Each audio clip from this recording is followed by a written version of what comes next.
If you want to get a woman, and hypergamy is true, now what? She shouldn't have big body count. Why?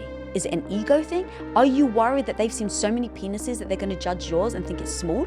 The strategy you're running is extremely dangerous. This sounds like bullshit. This sounds like PR. What would a guy have to do to be irresistible to a woman? Somebody that is driven and ambitious, but they don't need money attached to it. But I am not interested, personally, there's zero judgment. I'm not interested in someone that wants to sit on a couch and watch TV all day, smoke weed, get drunk, and then not do anything. That isn't interesting to me. So that isn't the person that I would look for. But ambition, drive, is sexy as hell. So if I find it sexy as hell, I don't need the money that comes with it. But the fact that you're driven, the fact that you really want to accomplish something is attractive to me. So I would look for that. Now, you're probably going to go to height, which I know is something that you talk about, of like, women care about height. I'm 5'1", so it hasn't really been much of a problem for me. But I absolutely love that you're tall. Now, this is zero judgment on guys that are shorter. And what I mean by that is that isn't the only thing that is attractive, right? If you were tall and all your other attributes really freaking sucked, and there was a guy that was a 5'1" and he had all these other attributes, I would go for the 5'1" guy, just to be very clear. But I'm attracted to the fact that you're tall because I do love it when you wrap your arms around me. And if my feet hurt, you carry me on your back. The amount of times I've fallen asleep in the car on the way back from a club, you carry me into bed. I love chivalry. I love that you're a powerful, strong man. That doesn't make me weaker. And this message that is going out there where it has to be one or the other, I think is bullshit. And I think that as a woman, I can be damn powerful. I can be confident. I can't be pushed around. I can set strong boundaries. I can stand up for myself. And at the same time, I can absolutely say, I want you to lead this family. I love seeing you sit at the head of the table. I love it when you carry me. I love it when you hug me and wrap your arms around me because I feel safe. I love it that if someone broke in, I would look at you to go and save me. All of that is still true. And the message out there right now is it has to be one or the other. You have to either be a bad fucking bitch who can take care of herself. I don't need a man. Or you have to be the super freaking submissive woman that never speaks her mind, that doesn't have an Instagram page, that doesn't sleep with other guys. Like, it's one or the freaking other. Can I get her number real fast? Just in case something happens to you. Yes. I'm kidding. Yeah, I know you are. So that's how I feel. And that's, I think, where we're getting so trapped is that it has to be one or the other. And the truth is, it freaking doesn't. But you have to discuss it because it wouldn't work in our relationship if we never discussed it. And I think that I'm leading, or I think, oh, no, we both lead. It's equal. I don't think that would work. And so I just take the blinders off to say what's going to work in a relationship. You need one leader. It's like a company. You can't have two CEOs. If you have two CEOs with the same skill sets, one of you is obsolete, period. So just like in a relationship, if you're both trying to follow, or dance, you don't have both people leading in a dance. You always have one person leading. So knowing all of that, I have zero problem with you leading. I want you to lead. So I can hold, going back to something I keep saying, I can hold the two competing ideas. And it's actually not even competing. I'm going to take that back. It actually complements. And once upon a time, I thought if I wanted to be confident, then that would mean that it would diminish you. If I wanted to stand up for myself, that would make you less of a man. That if I want to feel powerful, that's going to make you less powerful. And that's all bullshit. Would you date somebody working the line at McDonald's? Are they ambitious? Yes. Are they driven? They want to take it over. They want to own McDonald's one day. And they love it and they're happy. They are miserable, but they're really going hard. Like they're really working at it. You just said they're miserable. I'm not interested in someone that just sits in their misery. Okay, so he gets ruled out because he's miserable. All right, he steps out. Yeah. A new guy steps in. Still at McDonald's Yeah. though. He also wants to run McDonald's. He's happy, very happy, really lovely guy. He's 48, by the way, still working the front counter, but he really wants to take over one day. And he's super ambitious. And he's actually ambitious. He's actively seeking running it versus sitting there and just saying, I want to run it one day. I'm working really hard. But are you actively? No, I'm not going to give you that easy discard. He's really trying. Yeah. But he's still at the front counter. That's fine. So I don't care. failure after failure after failure, you're still going to date this guy. You're not going to be like, something's wrong with his skill set. If I could sit down with him and be a part of that conversation of like, hey, part of my job is to help you achieve your goals, Yes. to uplift you. So here's what you're doing wrong. If they're really freaking defensive, that's not interesting. So it all comes to how. What would you, because this sounds like bullshit. This sounds like PR. So for real, this guy's 48. He's okay. still working the front line at McDonald's. You're going to be like, well, he just needs me. Let me roll up my sleeves. No. You don't see that as like red flag central. Yes, I do see that as a red flag. You're right. If he was 26, sure. But 48, I see it as a red flag because I would have to go, well, if he's been this driven and ambitious for 20 years and he has a growth mindset and is always trying to improve and he's still here, how come? So I would just ask the questions. Yeah. But in and of itself, someone working in McDonald's as the cashier isn't the problem. It's there's something underlying right here that I haven't quite seen yet. Because if you are freaking driven and ambitious, if you do have a growth mindset and you're willing to push yourself, if you're willing to take off the blinders and ask yourself, what am I doing wrong? Then you're not going to be in that position, is my opinion and my thoughts. do you believe in hypergamy, the tendency of women to date across and up? Yes. Okay, so if that is true, on average, of course, there are going to be deviations from that. But if on average that is true, what do you think happens to someone? Not to you, just your success is unusual. So for the average career-oriented woman, she's making 150, 175. Like she's doing a great job. Given that, I mean, it's something like, in fact, pull up the delusion calculator. How many men make over $175,000? I love that it's actually called female delusion calculator. Oh my God, it is. Yeah, no, this thing is amazing. Oh, I've never seen this before. So you can leave it Oh my God, you can put any color or age shade. and Oh, yeah, of course. height and- Of course. Oh Go 20 to 50?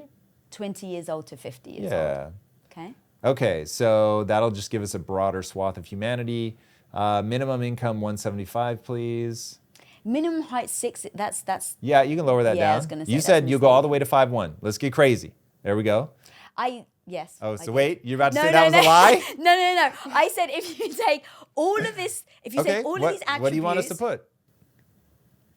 5'3". 5'3". I think that's a lie, but cool. 5'5". Do I hear 5'8"? Well, here's the thing. If you're asking my preference, 6 foot. I freaking love that you're Well, tall. you're putting a minimum height. filter. Okay, 5'5". My dad's Okay, 5'5", right? perfect. So that's still really short. So let's find out. So this is 5'5" guy, any color, any weight even, which is also a lie, almost certainly, making $175,000. Yeah, so the weight thing actually would make a difference. Okay, so the probability of a guy, U.S. male population ages 4.3%. Good Lord, even at 20 to 50. What I'm really driving at is they're just proxies that people use to filter people out. Yeah. And one of the proxies is how much does this person make, which is a proxy for are they smart enough to generate resources.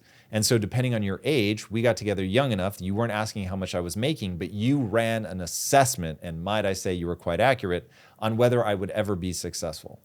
But just to be very clear for people at home that may not know, when we got together, I had more money than you.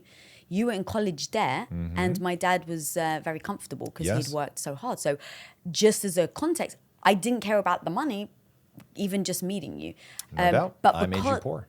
You did make me poor. I even collected coupons for the first time when we got Yes, you married. did. But it didn't bother me. Why? Because you had me. all these important attributes that I care about. But look, hypergamy is very real, again, on average, because I actually have friends where they make more than their partners and it's not a problem. Why? Because their partner's actually extremely ambitious. And so even though they don't make the money as equal to them, they're building businesses, they have visions, they work hard. I'm going to go false on this one. Oh. So the stats, if I'm not Just mistaken, friends that and I Drew, have, please I'm pull gonna this say is up, the truth. that if a man's significant other makes more money than him, he is 50% more likely to need erectile dysfunction medication. Yeah, and I understand that, and if that's the stat, that's the stat. And so I'm not saying universally. I'm just saying that there are women that I know that actually do make more money than guys, their partners. You know them. And it isn't a problem because they're still excited. They're still building their business. They have a vision. They plan to really build. And so it doesn't ever seem, I'm not in their marriage, I'm not in their relationship, so I have no idea. What do you read? Because talking about a small handful of women is not super Yeah. No, you're right. indicative I'm of just the saying. world. So sure, anything is possible. These are all distributions, and 100%, some people will have no beef with it whatsoever. I am of the belief that the statistics will back me up, that the more differential there is between men and women in a relationship, where the woman is outperforming on any comparable metric, if she's having more success in her arena, in her career, if she's making more money, if she has more accolades, more fame, whatever, that is likely to cause a problem in the relationship. This is all tied to my very strong belief that men need to feel powerful. And if they don't feel powerful, you're gonna have a problem. Now, this is all building towards a question. So I just wanna set the table. For a whole lot of reasons that I could map out, I feel very powerful. There are many powerful, not just in life, but in relationship to you. You look at me like a superhero. There are things that you care about that I'm very good at, that you're not, that you're very glad that you can outsource to me. You are much better than me at certain things. And so 1, I'm emotionally stable. 2, I have self-esteem that is predicated on a very long history of acting in accordance with my values. The number one thing that I look at is being efficient towards getting to the thing that brings human flourishing. And so I wouldn't allow myself to end up in a death spiral about you being better than me at one thing. But if you were better than me at everything, or you were better than me at the core thing that I'm trying to do, that would be problematic. In fact, one of the questions that I have for you, I did not plan to get to it now, but when you stepped into being an entrepreneur, had you come in and been like, no, I want to be the leader, I want to run this, I want you to slot in behind me, or even worse, God, this would have been worse. You were like, no, I'll follow you. And then you were like, oh God, but you're so slow and bad at this. And then surpassed me and put me in a position where to lead, I would have had to say, slow down so I can lead, which you know that I will never say. That would have been devastating. And the hardest thing that we ever went through in our relationship was that. So was you becoming an entrepreneur. That was already hard. So I can't imagine what it would have been like if you had come in and eclipsed me in every way, and we didn't have a complementary skill set, but instead we had the same skill set.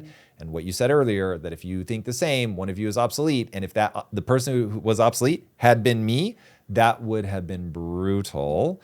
And so what would you have done in that moment? Really, because this now is like the question that I wanted to get to, that the whole last segment was building up towards, which is, what should women do that want to find love, maybe even want to have a family, but whether they want a family or not, they want to find love. Should they never brighten their light? No. You absolutely need to brighten your light as bright as you can go. And the truth is, being the woman I am now with the confidence and understanding of myself, because back then I think I was very nervous and very scared to tell you because I was so worried that I would lose you. But now being me, it's like I wouldn't be able to bring myself, my confidence to the table, to this relationship. And dimming your light, I've never seen work. I've never seen any... I did not say dim your light. I said never turn your light up. Oh, I want to be very clear. Should they just stay small? Because if you don't go train and you don't go push yourself, you're going to be way easier for him to surpass. So I'll ask it really bluntly. There are 2 ways to be the tallest person. Way number 1 is to grow yourself. And way number 2 would be to cut somebody else down. There's 2 ways to be the shortest person. Just never grow yourself, or be around somebody who's much taller than you. So you can take either path. But the question is, should they just stay small? Or should they get as big as they can, knowing that they'll just have to find somebody bigger, but that pool of people becomes 0.00004%. Know what your decisions, know what outcomes your decisions are going to create. So it's up to you. Are you okay with living a life where you're never able to grow and shine? And will that erode your confidence, or will that actually maintain your confidence? Because anything that erodes your confidence and your sense of self, I would strongly advise against it. And the truth is, even though it's interesting that you stopped me and you said, I didn't say dim your light, you said never shine. The truth is, in not being able to shine, by definition, because that's where you want to go and you can build to, you will eventually then have dimmed your light. So if I've spent the last 5 years building my confidence, going towards the thing that I'm really excited about, brightening my light, in 5 years I would be brighter. But you're asking me not to get to that stage. So to me, actually, it's the same thing. You are still asking me to dim my light. And because I did that for 8 years, you didn't ask me to. That was a choice that I made and never spoke up and said that I was unhappy. But I've been there and I wasn't happy. Now, how the hell do you have a happy, successful, healthy relationship when one of you is profoundly unhappy? You can't. And so when we even said, I said, hey, I'm going to be an entrepreneur, or I really want to go into business. I love building quests with you. I want to do this full time. It was very difficult for you. Your entire life had to change. And you even said at the time, babe, what kind of husband would I be if I put clean underwear ahead of my wife's happiness? And that is the truth. If you had said, I don't want you to do that, that's exactly what you would have done. You would have asked me to put your needs, your comfort ahead of me being the person that I want to be. And I don't judge you for that. You need to live the life and have the relationship and marriage that actually serves you. But I think at that moment, if you had, I don't see personally how we would have navigated through it. Because me and you have navigated through a lot of problems. We hit a wall, we disagree, there's an issue, and then we just have to keep navigating. Let's try this, let's test this. I don't see how, no matter how much we tested, that I would have been able to flourish if you had asked me not to, and still be able to bring my best self to the relationship. And that then leads to me having built a business with you, gone on the trajectory the last 15 years. I've built so much of my competence that's led to me being confident, right? I was petrified of ever going in front of the camera, never wanted to speak on stage. Like all of that, I never thought I would ever do. And I figured it out. I did it. I kept doing it. Wax on, wax off, right? Karate Kid. I got so good that I became extremely competent, and in my competence, I became extremely confident. Now, what if I hadn't gotten there? The thing that we've said to each other and I said to you was insecurity isn't sexy. And so now, if I'm bringing my insecurity because I don't feel good about myself all the time to the relationship, that isn't a turn on for you. I know it's not. It's not a turn on to me if you're always insecure about something and don't do something about it. I want people to know that it's that act of needing to do something about it versus sitting in the insecurity and not doing anything about it. So if I had maintained insecure, if I didn't build my confidence, if I wasn't able to brighten my light, I wouldn't be the person I am to bring what I need to the relationship. So in me projecting what I want in life, how I can show up, I wouldn't have said, oh, okay, it's fine, I'm just going to stay at home. It wouldn't have been healthy, and I don't think we would have lasted this long.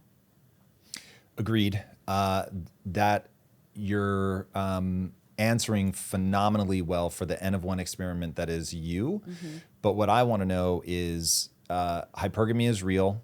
I believe that it is part of a larger set of social circumstances that are completely deranging relationships between men and women. Yeah. So you've already put on the table, no matter what the consequence is, women should go and express themselves to the fullest of their abilities, to drink as deeply from progress in their own life as humanly possible. As I set the table with all the different problems, which I'll get to after you answer this question, I want to know in what direction do you want them to grow themselves? Because they can go grow in career, in which case all the hypergamous stuff kicks in. They could go grow themselves in traditionally, what I'll call traditionally feminine ways, which I'm sure is going to spark some comments. But going out and like, I want to be the greatest kindergarten teacher of all time. And I'm going to flex and I'm going to raise that next generation. And whether I have my own kids or not, like I want to nurture and I want to see these kids just go do their thing. But I am going to pour myself into this. Or I'm going to be a mom and I'm going to pour myself into becoming the greatest mom and like teaching my kids about fitness. I'm going to homeschool them and I'm going to learn as much as I can so that I can teach these kids. And I'm going to be the homeschool that all the other parents bring their kids to. And so I'm going to get to flex my muscle. But because I don't want to trigger all these hypergamy problems, I want to be in this lane and I really want to go ham. Do you feel good about saying, hey, ladies, remember this is a trade-off, and so here's one way to flex as hard as you can, but to stay in a lane that lets you play a role? Or do you think that I'm an evil overlord for even framing the question in that manner? Not an evil overlord, but I don't think there's a lane. That's almost what pisses me off about my own journey, is that I felt like there was a lane I had to stick to. So every example you just gave, in my head, I'm like, fuck yeah. So it's like, go and crush it in the business. Well, I'm like, fuck yeah. Be in the best kindergarten. Yeah, hell yeah. What's that thing for you? Now, there is that trade-off. It's important to know what the knock-on effect is with the decisions you make. So if you decide, I want to build my own business, I want to earn $200,000 a year, and I want to be so successful and I don't care whether I'm single or married. Cool. Now at least you know. Put it in priority order, in fact. And then just know what the outcome's going to be if you take that path. According to Trueflation.com, the dollar buys roughly 28% less than it did just 4 years ago. And that means you are going to need a strategy for how to wisely invest your money that allows you to beat inflation. While my single biggest position is by far in crypto, I also have a percentage of my portfolio in gold. If you're interested in learning more about gold, I recommend you contact American Hartford Gold. Tell them I sent you, and you can get up to $15,000 of free silver on your first qualifying order. Click the link in the description or call 866-934-4005 or text IMPACT to 65532. Again, that's 866-934-4005 or just text IMPACT to 65532 or click the link in the description. Please remember, there is always risk involved in investing and there is no guarantee of any kind. So me knowing that I'm going to be in business, I want to crush it, that my pool of guys is going to get smaller, I can at least look at it with my blinders off and say, yeah, okay, that is potentially truth. If that is truth, what am I going to do about it? It's my decision. It's a trade-off, one or the other. What am I willing to trade? Am I willing to trade my career, or am I willing to trade the guy, or am I willing to trade, having kids? Like, what is that thing that you're willing to trade for the thing that you get? And so I can't tell people what to do because it has to be right for them. But I can freaking say that if hypergamy is real, which I actually think it is, now what? But I'm going to pose the same thing to guys. If that's true, now what? If you want to get a woman and hypergamy is true, and you know that women are going out there and they're being career oriented and they're getting educated, now what? You can sit on the couch and complain, which is your right. You can go, well, shit, I want to get one of those women, so I'm going to go learn things. I'm going to go build skills, so I'm going to earn $250,000. Then you take action. But just sitting there complaining doesn't serve anyone. It doesn't serve the women. If women are sitting there complaining, like, I can't believe I can't get a good guy. This is fact. Now what? If guys are complaining, I can't get a good woman, because now what? But everyone just wants to sit in the complaining. And that just drives me nuts. And I say this with compassion, but it's just like, I really want people to succeed. And that's why I'm so blunt. And that's why I'm so blatant, because I really do. It breaks my heart to think about guys out there that have low value towards women, or a low, an ill will towards women as well. Like the red pill community, like there's some vitriol, there's some cruelty there. And it's just like, man, that doesn't serve you. That doesn't help women. That won't help you. That won't help a relationship if that's what you're looking for. And so really what you're doing is you're just feeding into that emotion that then won't get you what you want. And again, the same with women. So take the blinders off, see what is actually true, and then decide knowing the truth. Can you give it to me in a single sentence? How can a man be irresistible to a woman? And if you want to throw in a couple, like 1, 2, 3, because I imagine there are things like be clean, smell nice, do your hair, which is so ironic that I now wear a hat all the time because you would prefer that I did my hair. And it is just laziness. But it's efficiency. I'm going to take that back. And that's the thing. And I know efficiency is one of your core values. Yes. So even though I like that when you do your hair, I like it, but I would never ask you to not do something that is against your core value. Except on a special occasion. Except on special occasion. Yeah, fair. But All right, yeah, I don't want to derail you okay. again. So single sentence, by all means, if you want to throw in a couple listicle pieces, but as concise as you can give it to us. There are guys on the edge of their seat. They want to know, instead of checking out, I can go do these things and be irresistible for real. Of course, no one's going to truly be irresistible, but that I'm putting myself in a good category. Okay. Building your confidence. 1,000%. Confidence is very sexy. So building your confidence, being authentic in your actions, because if a woman feels a gut instinct that you're trying to manipulate, that again, just being authentic in your actions. So confidence, being authentic in your actions, kind, strong. Physically? I think you need to be stronger than her, yes, physically. Again, this is... Don't back off. I love it. Women need to feel safe, so that's actually why I said the strong part, because when I went, okay, what are the core things that I think women really look for? What does that equate to for men? So if a guy is strong, the last thing you want is for the woman to come and save you, right? How would that make you feel if a woman, and I'm not on the one sentence, I apologize, but was it Fran Drescher? Oh God, you're really going to the darkest possible place ever. Yes, it was Fran Drescher. Can I tell the story? Please. But this is, I want to give almost context to why I say strong as well. Yeah. Like again, this is more of a guy thing. So the guy wants to feel like they can be the hero. We're going to come back to your list, but so on Make Her Feel Strong, now you have a side note about Fran Drescher, the most horrifying story of all time. It's so upsetting, so heartbreaking. But one day she goes out with her friends, with her husband and a couple. They come home and there's actually intruders. And the intruders tie the husband up, husbands up, and then basically rape their wives. Not basically. Yeah. In front of the husbands. As a guy, in fact, why didn't you answer this? What would that do to a guy's psyche? It's game over. And it was. Certainly for her husband, they could never recover. Because the guy cannot feel like he can protect her woman. Yep. So that's why I think the safety thing is very important. A woman does want to feel, and I can't imagine, like, I wouldn't blame you. So like, God forbid that happened. I wouldn't look at you and be like, oh my God, I blame you. They would either have been stopped or I would be dead.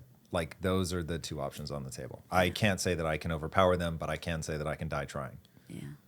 So knowing what that would do to your psyche. So I think women want to feel safe. In order for you to feel safe, I would say that a woman wants a guy, ideally, that is absolutely stronger than her, that can protect, or that is actually just has a strong mindset, that is willing to fucking fight for the death. Because that also is very attractive, where it's like, I'll fucking take anyone down. And if I can't, I'm going to die trying. That's very attractive. All right. So confidence, authentic, kind, stronger than her, makes her feel safe. Those, I think, will be the key things. Full stop. I mean, not educated, not funny. Laughter. Yeah, yeah, it's a good one. You got to make the woman laugh. But here's the thing. You don't just want to be the jokester that doesn't have all the other things. So when I met you, you were funny. You were a jokester. You were freaking, like, intellectually, we could have these types of discussions and push each other's thinking. And I value that. I don't necessarily know that all women will value it. You were you were very masculine, that I very much loved and very drawn to, but you had a sweet, kind side that wrote poetry. So whenever you think about the things that even I'm saying, it's not just one of those. If you're just this big burly man that can make a woman feel safe, but you're not kind, you're not funny, you actually lack the confidence, it's not that in and of itself isn't just the thing. So it's the combination of the two. So when I was with you, you were a very strong masculine man, but you were kind, you were sweet. You told me that you would talk, you talk to your mum all the time, and you wrote poetry. And so understand, like, oh, okay, you have these different dynamics, and it's not that you're going to be this overpowering dominant force, because you had the kindness that really cared about how I felt. So it's the combination of all these that make the cocktail of an attractive man. Can I throw out a couple more? And Yes. you tell me if you'd like to please. include Yeah, them. you're great at this. I think the following ones are going to be must for you, but I'll be very interested to see if that's true. Okay, ambitious. For me, yes, but I don't think it's for everybody. So that's why it's like, if you were talking, trying to give universal, Yep. I don't think woman cares about ambition in a guy. We're asking a lady, but I will just say from where I'm sitting, gentlemen, the lady has spoken. I Because think I know women. universally. Because I know women, one person in particular that has a stay-at-home husband, and she goes and works, and they've been married for a long time. Again, I'm not in their marriage, but she loves that he's so happy, and she's like, she literally genuinely says, Cool. All right, I've been shot down, but on the side, guys. I'm telling you right now. Driven. again, I don't think it goes to So every- no, it's not a must. So driven in money. 0 for 2. Well, actually, is it actually important to go driven in money? No, driven to accomplish goals. So ambition is I want a thing. Drive is I'm going to do whatever it takes to get it. I think the drive, if it came to like, they didn't even care about the family, like, hey, well, you feed yourself, figure it out. Like, This is still just these I aren't don't landing. think, I don't know, I'm saying I don't think women would like that. I think women would want someone that's driven to provide for the family in a certain way. So provide, I don't necessarily mean just financial, right? It could be provide, like I said, as a stay-at-home dad, he's providing something. So that, I think, is something. Having a hard time with this answer. Successful. Push back. I love, like, First, let's lay this all out, and then I'll give you my very aggressive take, and you just, because look, it's entirely possible that I am so wrong that this is what men are getting wrong. They all think like me, and we're just driving off a cliff. But I'm also one that is very attracted to ambition and drive. Yes, so I know. I have That's to be why careful not to say. I'll give my pitch at the end. So, but so far you've killed ambition, you've killed drive. They are not universal for you. I don't think- Successful. In what? Define successful. Worldly success. So they can provide financially. I don't think that's oh God, I don't want to bullshit. I think to an extent, yes. A woman probably would want that. So are we calling that must meet minimum requirements? Yeah, so even like ambition and drive, I think, has minimum requirements. Again, if you're just the person that sits on the sofa, watches Netflix and smokes weed all day, I can't think of that as being attractive in any circumstance. So do you tie that to ambition? Do you tie that to drive? Do you tie that to success? It's bare, All three. Yeah. So yes, there are bare minimums then for all of those. Okay. Can hold space for female emotions. 1,000%. Yeah. Hey, I'm one of But isn't 4 that, I or said whatever. seen earlier. That was part of my being seen. Okay, that's what how we're defining that. Yeah. Okay. Holding fair. space for me to have emotions.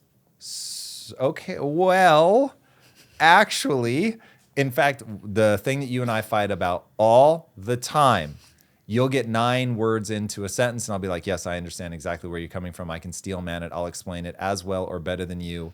And that is deeply unsatisfying for you. You're like causing me anxiety hate- right now. Yes, just as you say hate that so much. I do. And yet, I actually can do it. But it doesn't, even though I see you in an avatar way, I know exactly what you're going through. You need me to hold space for you to be in that emotion. And even if it is something that warrants aggressive and immediate action, this just came up the other night, you needed me to hold space for a while where it's like, no, even though in that conversation you said, this is a fix-it conversation. I could tell by your body language and everything. It was, and you very quickly, by normal standards, moved on to yes, and now I actually want a thing. But I had to ask for permission to roll my eyes back in my head like a shark and pursue it. And you said yes, and I started to do it, and I was like, uh-oh, it's actually too soon. And so it was way, way, way, way faster than normal, but I did need to hold that space for you. Yes, correct. And I don't know if you remember the very first things that I said, because you asked me a few times. So the very first time you asked me, I said, I just need to have my emotions. And it was almost like, I know, I do want you to fix this, because that was the thing. It's like, I do want you to fix this. And I know that actually that you are the right person to fix this for me. But right in this moment, I just need the emotion. So it was the duality of knowing that when I came to you, you paused me and said, is this one that you need to be seen, or you need to, you carry space, or do you want me to fix it? And that is fundamentally, I think, one of the biggest issues most couples have. In fact, today, as I was going through, what's Tom going to ask me? I was in the doctor's and she's literally taking my blood. And I was like, what is the biggest problem that women have with men?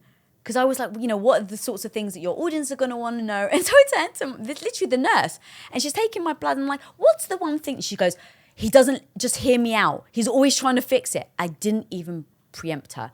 So I was like, it is universal. So if we know it's universal, how do we navigate? We both have come up with a strategy in our relationship where if I do come to you, because mostly it's me coming to you, in that moment, you stop me, because I'll try to get better in saying, I just need to be heard. But if I don't say that when I first come up to you, you stop me and say, well, hang on a minute, babe. Is this where you need space, or is this where you need me to fix it? And being able to communicate that now allows you, I don't want to shut that part of you off that really just wants to go and fix it, right? It's giving you the opportunity to be able to say, hey, you can fix it. But it's also allowing me the moment where it's like, I don't want you to fix it. I just want to feel seen and heard. And that dynamic has been beautiful. We're not there yet where I just automatically can say that to you without you having to ask me. But I think that there's always ways to navigate things like that. And instead of pitting men and women against each other, and, oh my God, here she goes again, she just wants to be heard, or oh my God, here he goes again, he just wants to freaking fix it. It's like, instead of complaining, find a strategy and a method that allows you to communicate in a better moment, or in moments like that better. And so yes, women want to feel seen, but I do understand why you say seen and holding space isn't necessarily one for one. There is nuances there as well. Agreed. Emotionally strong. And I'll actually change that to stoic. To an extent, because sometimes you're too stoic. And I've said that to you, where it's like, I don't feel like there's any feeling or emotion radiating off you. Just feel like you're a wall. And you're just a robot, and you just say the word. That's so sexy. Keep talking about that. Tell me more. I feel seen. Oh my God, you're so funny. But I don't like that. It feels like I'm talking to a shark, like you said. And so you want someone that's emotionally stoked. So for instance, when I'm emotional, I want you to be able to hold space and be able to not then get emotional, because now if both of us are emotional, it won't, like, I almost need that stability. But when you're too stoic and you don't show emotion, I don't feel seen. I don't feel like I can communicate with you. And so I'm always, trying to find those words to be like, I need you to show your feelings right now. I need you to express yourself, because I don't feel like we're communicating the way that makes me feel connected to you. And the way that makes me feel connected to you is to hear how you're feeling. Now, if you're a big ball of mess all the time and you weren't working to overcome it, because there are going to be moments that, of course, you're going to be emotionally weak. And if you just sat in that isn't attractive.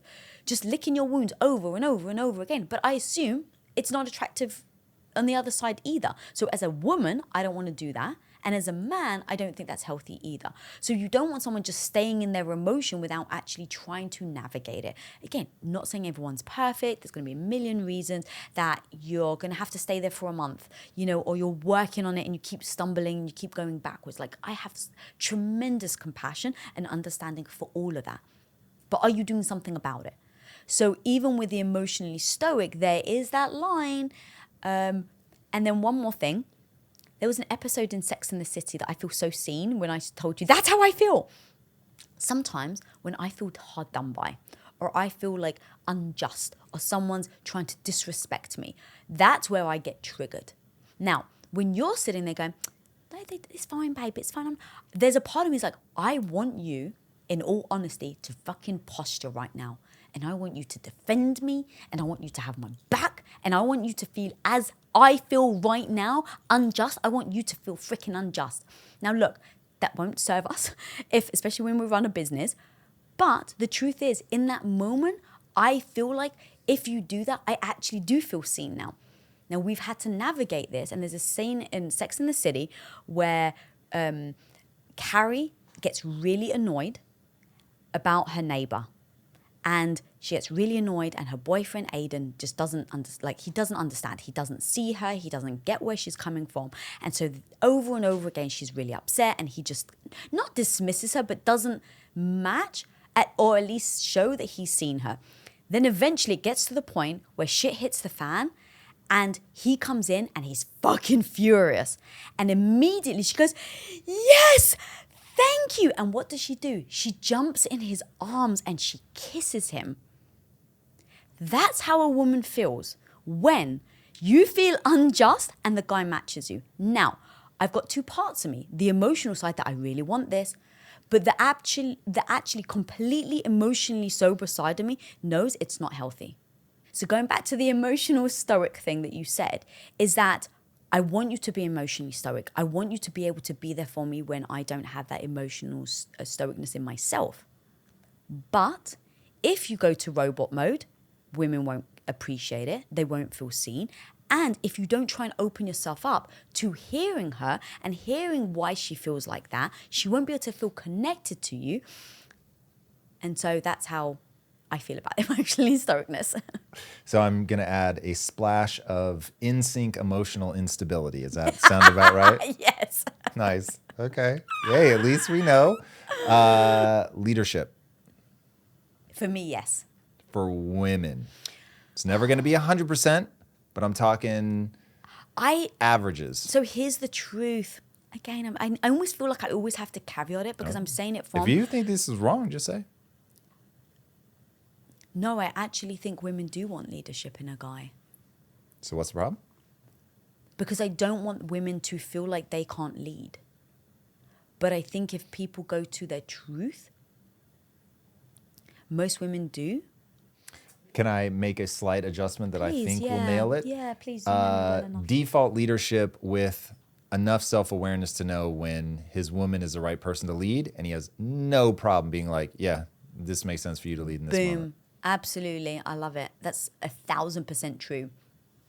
And there's one thing actually where I actually wrote this post, and I was saying the things people must ask before they commit in a relationship. And the very first thing, number one, is who leads, who follows.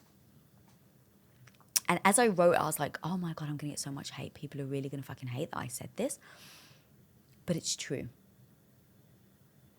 And once you realize that that's true, then you can decide, do you want to lead or do you follow? But here's the other caveat. If you're female and you want to lead, again, I support that. But just know what that actually looks like. All the way to every little thing that you interact with them. So I interviewed this woman. I don't want to say her name because I don't want to blast her. But I interviewed this very powerful woman, super freaking strong, very successful, beautiful, in probably her mid-40s. Very career-oriented, was married, very abusive relationship. She left, she built her confidence, and now she's on her own.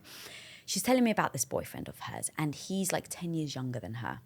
And she's like, and I love it. I went up to him, I chatted him up in a bar, and I'm like, again, being for female empowerment, like, fuck yeah, if that's what you want, I love it. Like, good on you for having the confidence to go and do that. And so she's telling me the story about how she approaches him. She, like chats him up. He moves in with her. She's the one that is the breadwinner. So she's saying this very empowering, love it, great. About 40 minutes into the interview, we're talking about something else. She's like, yeah, and I can't bloody believe he doesn't ever like make an effort. He doesn't ever treat me to anything. He doesn't think about organizing our vacations. And so she's listing all these things that are absolutely leadership things to do. And so I was like, well, I've got a question for you. Do you think that becomes the setup? You set the relationship up for having a dynamic where you lead.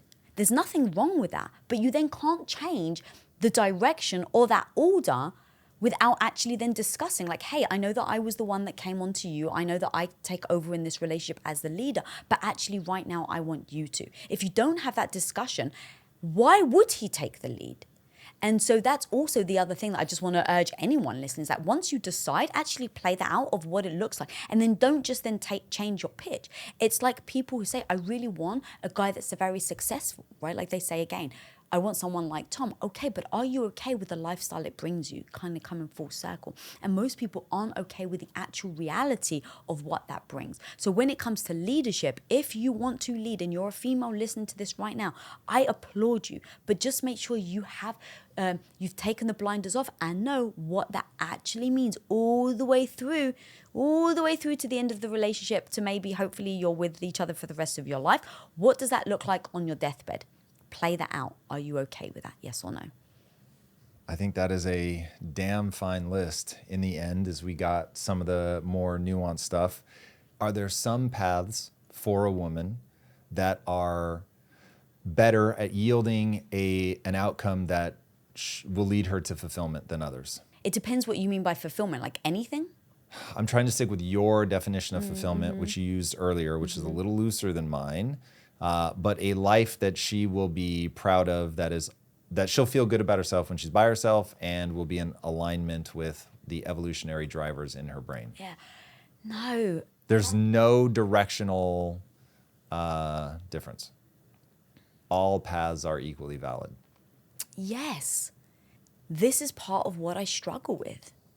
Because so many people, including women, think that there is a better path or we should do this. And it's changing, right? We got together 23 years ago. We've been married for 21 and we've seen the way the world is changing. We've seen the way that dating is changing and what people are saying about online dating. And, I can sit there with a group of guys in this company who I really respect and really adore. And there's a couple of guys that I would even say, like, I really, truly love in this company. And I sit with them and they talk to me about the problems in the dating world and what women are doing wrong. And they say to me, women, Lisa, you don't understand. We go on dates and it feels like they're just using me for my money. And so now I'm less reluctant to pay for dinner because it just feels like they're just trying to get a free meal. And these are guys that I know, so I know that they're not trying to scam the system. I know that they're very authentic in saying that. And then I have a group of my homies, my females, who are like, Lisa, there's no good guys out there. I go on a date and he looks at me to pay.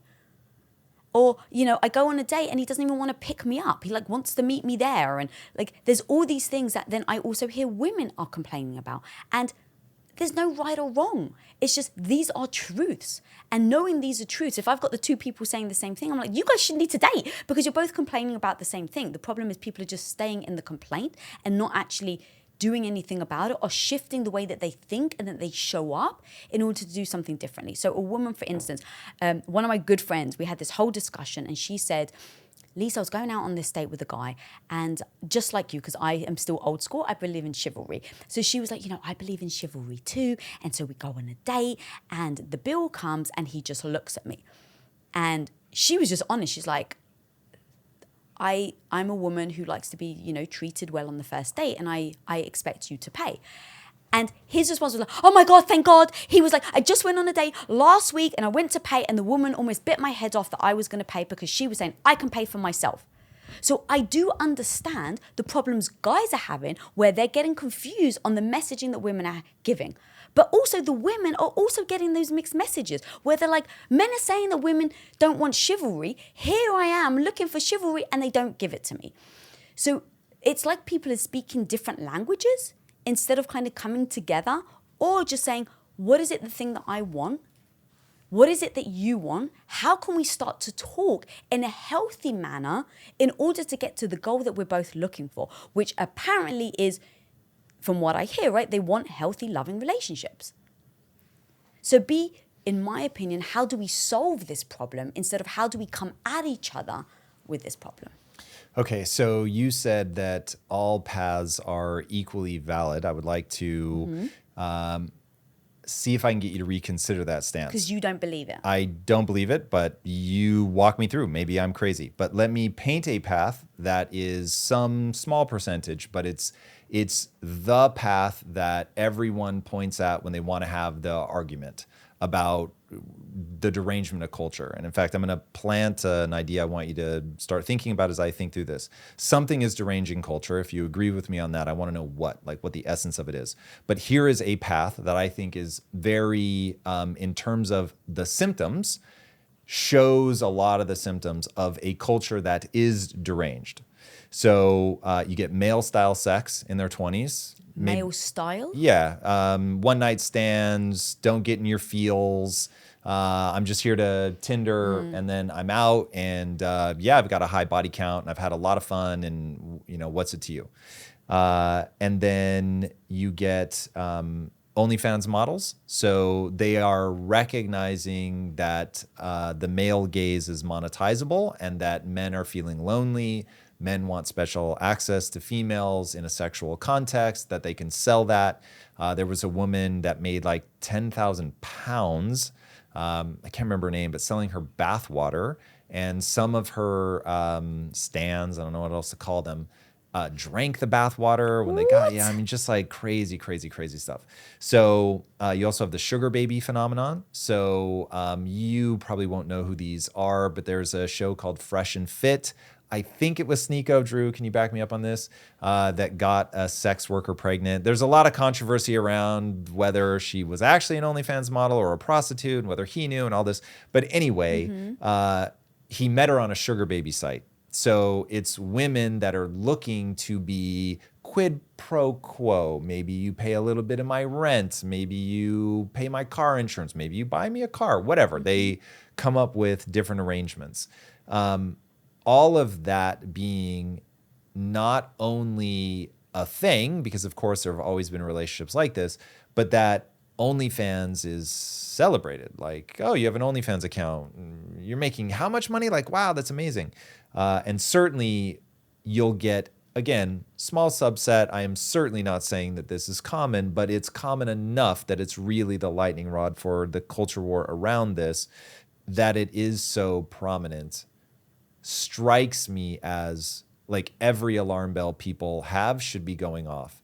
And when I see symptoms, I want to know what's the underlying cause. But first, I just want to say, now having thought that that's a path, hey, ladies, here's what you should do. Have sex like a man because it's super fun. Get yours. No reason to be in your feels. By the way, men are so easy to manipulate. You can hire a team of guys to write back and forth with the guys as if they're you. You can make, some of these people make millions of dollars a year. Some of them, at least in the beginning, make millions of dollars a month. It's like there's real money to be had. Of course, the vast majority of them make virtually nothing and they put nudes of themselves out there for all repercussion and no advantage. But still, that strikes me as a terrible path that I just don't think you thought about and would, of course, warn people away. But if you would say, no, like that's OnlyFans amazing. specifically? Yeah, the male style sex and somehow monetize the sexual desperation of males, whether as a sugar baby or OnlyFans model. Okay, so two things there. When there's a demand, there's going to be the supply. So OnlyFans wouldn't exist if guys weren't going on there and paying for it. So it's like, what came first, the chicken or the egg? Which is the chicken and egg here? Well, that's the point. Male desire came first. Right, so male desire came first. They weren't getting fulfilled. So OnlyFans spun up. Women were just like, oh, is this an opportunity for me to make money? I literally don't have any judgment on them. I'm like, because there's the demand, someone came up with the supply. So you can't really blame the women for going on OnlyFans when guys are willing to pay for it. So that's number one. Number two, in regards to the have as much sex as you want, I do agree, have as much sex as you want. But you can't fight biology. And biology says that women secrete oxytocin. And so when you sleep with a guy or a woman, you secrete oxytocin. So over time, the majority of women don't just keep sleeping around for the rest of their lives. So I go, okay, I understand biology. We actually strive for connection. If you're looking for connection, don't go and have one-night stands. If you go and have a one-night stand, know the dangers, right? There's STDs out there. There's dangers. As a woman, you think about the threat if you go to a guy's apartment. Like, all of that is real. So I don't blanketly statement going, you go out and have as much sex as you like, fuck the guys. It's like, no, actually look at what are all the possibilities and dangers that come with this. And I freaking hate that you guys say about body count. Hate. I should be able to give my body away, or not give it away, but I should be able to share with whoever I freaking like. Now, even though I feel like that, and no one can dictate or should dictate how many guys that I've slept with, I just go, is it fact? Actually, do you really care about how many people I've slept with? Do most guys care about how many guys I've slept with? If the answer is yes, while I don't think it's fair doesn't really play into it. And so I just go, if I sleep with 100 guys, that's on me. If that makes me happy, fuck yes. Like, I am not here to shame any woman. But, there's always a but know that if you sleep with 100 guys, is that going to narrow your pool of guys? Maybe. And if the yes. If the answer is yes, how do you feel about that? You may want to try and change it, but I don't know if you can change it. So now it's in your control. And so again, going back to, she shouldn't have big body count. Why? Why? Why is that so important to you? Is it an ego thing? Are you worried that they've seen so many penises that they're going to judge yours and think it's small? Why are you actually worried about the fact that they've got so many? Are you afraid that you can't live up to being in bed with her and she's experienced amazing things? Instead of feeling insecure about it, again, I say this with compassion, but instead of being insecure about it, get good. Get freaking amazing at making a woman orgasm. So now, if she's been with 100 guys, what if you're the best she's ever been with? Shit, that's a big, wow, shit, she's been with 100 people and I'm the fucking best? Yeah, buddy. Like that, when I met you, you were like, I watch Sex and the City and I read, because we didn't have the internet at the time. So you were like, I watch Sex and the City and I read Cosmo. And you're like, I know how to work that clit. And so I was like, oh, fucking respect. Like, you did the homework. You didn't just sit back and go, yeah, I'm the best. You actually put work in to make sure that you were going to be amazing.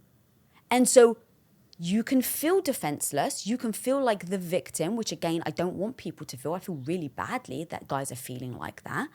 And I feel really badly that women now have to think twice about if I want to just have a one-night stand because I just want to have fun. I feel bad that women have to second guess themselves of whether that's going to have repercussions down the road. But those are all truths. And now, again, what are you going to do about it? Take action. I'm so action-oriented that if I don't like something about myself, take action and change it. If I don't have confidence and I've got insecurities, take action and change it. What are you going to do about it?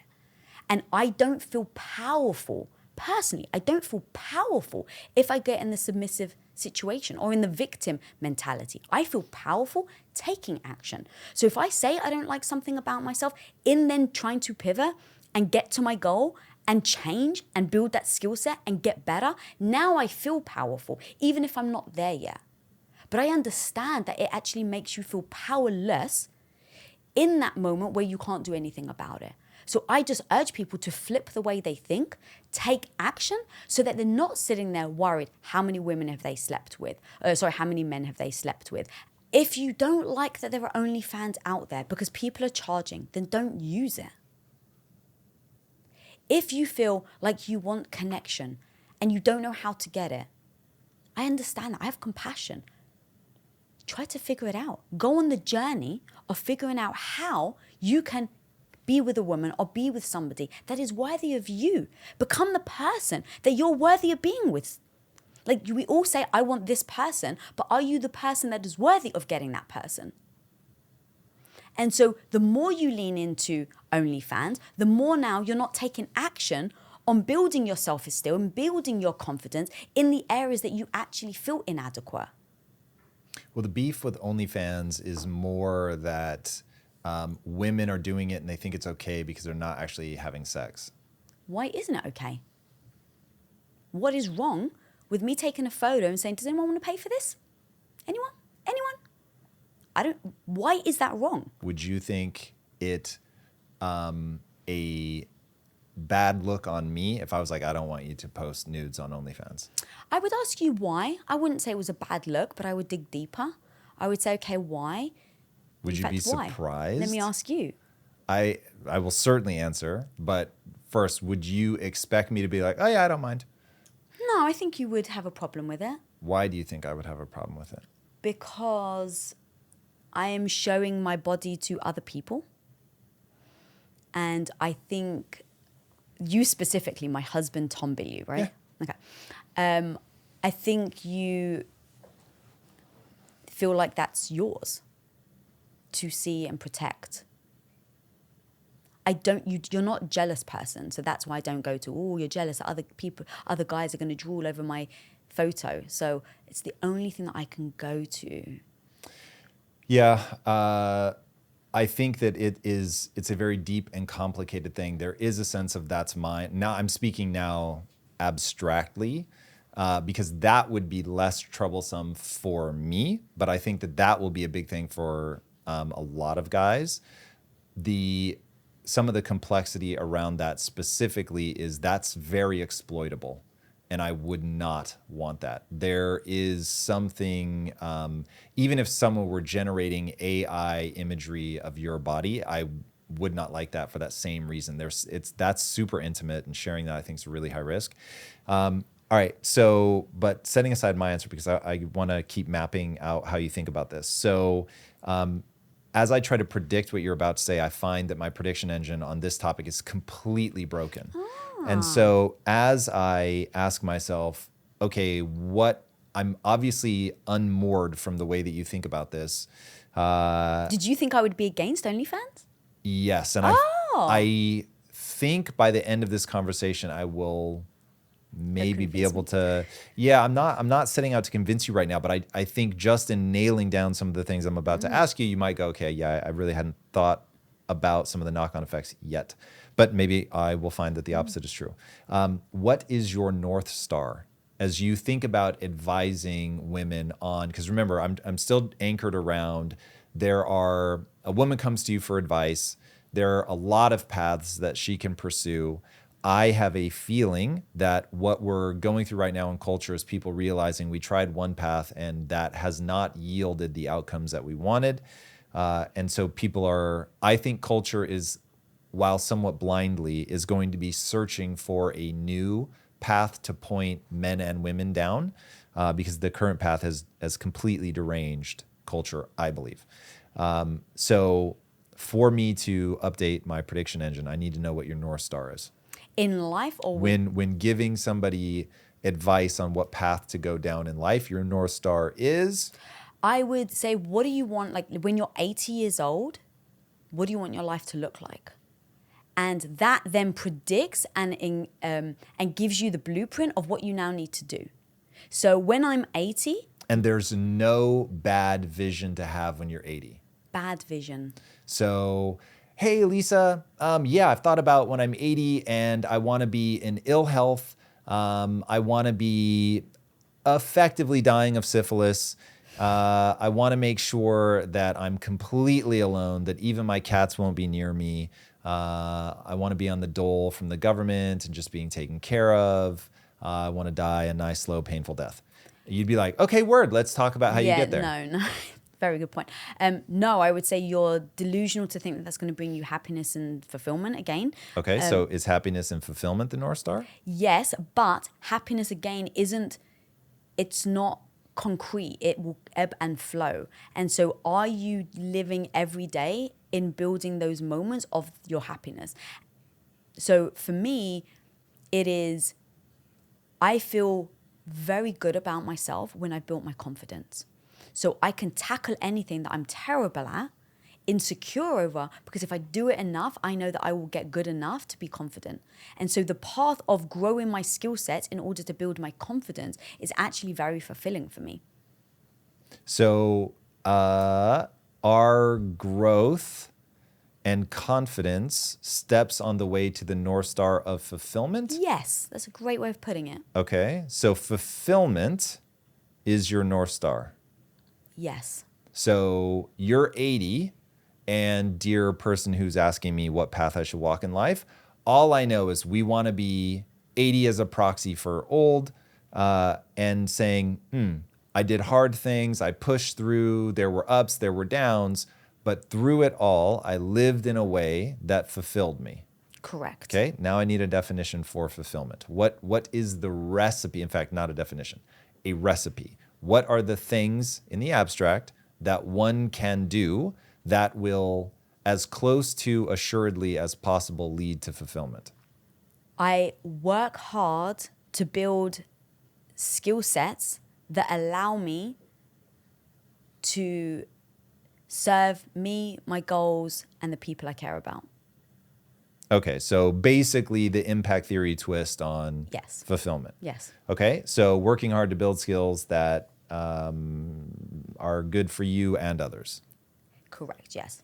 Okay, that makes a lot of sense. But now I'm going to take you back. So knowing that fulfillment is the North Star and that the recipe for fulfillment is hard work to build skills that allow you to serve yourself and others, how on earth is a life of male-style sex for women, an OnlyFans account, and becoming a sugar baby, how is that working hard to build a set of skills that serve not only you but others? Like, So- paint the path, because Yeah. maybe there is one through all of that, and I just have a ton of biases that make me not see it. All right, so let's deal with the OnlyFans first, and then we'll go into the sugar baby thing. So OnlyFans for me is, like, I'd need to know more about the person's story. So for instance, let's say I'm doing OnlyFans so that I can actually pay for my education so that I can then go and build impact theory. All right, now starting OnlyFans actually is part of my path to fulfillment. It's my mechanism in which I'm funding the thing that I actually want to do. And so that is a very clear, easy way of saying it can absolutely do that. And what was the second part of your question? You were going to make the connection for me between how I walk the path of male-style sex, Right. having an OnlyFans account, or being a sugar baby, exploiting male sexual desperation. I don't like the idea of exploiting male desperation, though. That really doesn't hit me well. Okay, but do you not think that's what OnlyFans is? I'm sure, so I don't want to be naive. Of course, I'm sure people, absolutely, right? Where it's like they see some things like, oh, here's a weakness, let me go and use that to my advantage. That doesn't sit well with me at all. I don't like that. But I think that happens in pretty much any industry. So let's even choose our industry.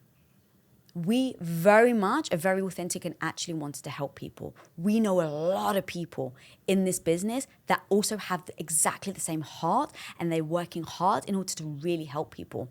But we also know people that see the dollar signs, and they're doing it purely to make the money. And what they're doing is they're actually using people's insecurities, people's fixed mindset, or the idea that people really want to grow as a mechanism for them to make money.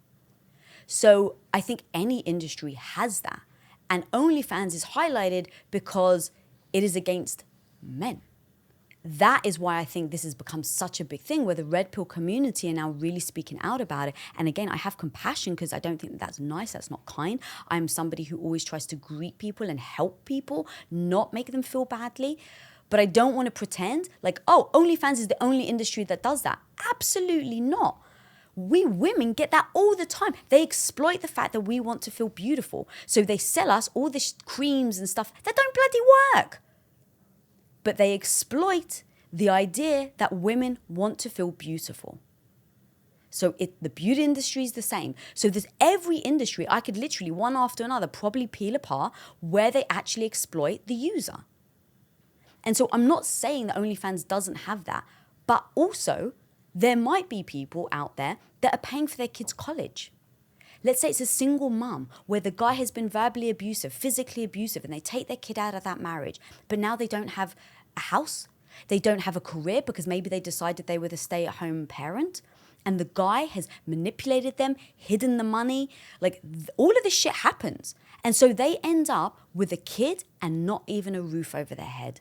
For that mother to be able to survive, to have a house, to put a roof over their child's head, if their first step is OnlyFans because that's their way of trying to get out, fuck yes, I support that. Because it's not done in a manipulative way. It's not done to be like, I see that guy over there, he's desperate, so I'm going to market to him. It's a very different intention around it. So that's why I don't think OnlyFans is terrible. Oh my, no. There's going to be good and there's bad. Now, the other one that you said is the sugar baby. Can you explain what that is? So a sugar daddy is somebody sugar that, daddy. Sugar baby. well, sugar baby is the woman who has a sugar daddy. All right. So how many old rich guys have you seen marry young, beautiful women? It's very common, right? Kind of becomes a bit of a joke. We used to live in an area where we would go to that coffee shop and it was literally all where like all old rock stars went to die. And they and they always had like 20-year-old women on their arm. And the truth is, both of them are getting something out of it. The guy is getting something out of it because let's face it, if he wasn't wealthy, do you think he could get that woman? And the woman is getting something out of it because do you think that if she wasn't beautiful, she'd get the rich guy?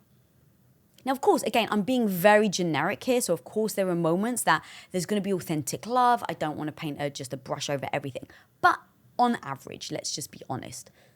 Both parties get something out of it. So I have zero judgment. If you're a guy who has a lot of wealth and you want a young woman, again, like when I think about true love, right, because that's my heart, true love, healthy relationships, I can't see that work. I can't see anyone meeting on OnlyFans and their relationship. I can't see it work.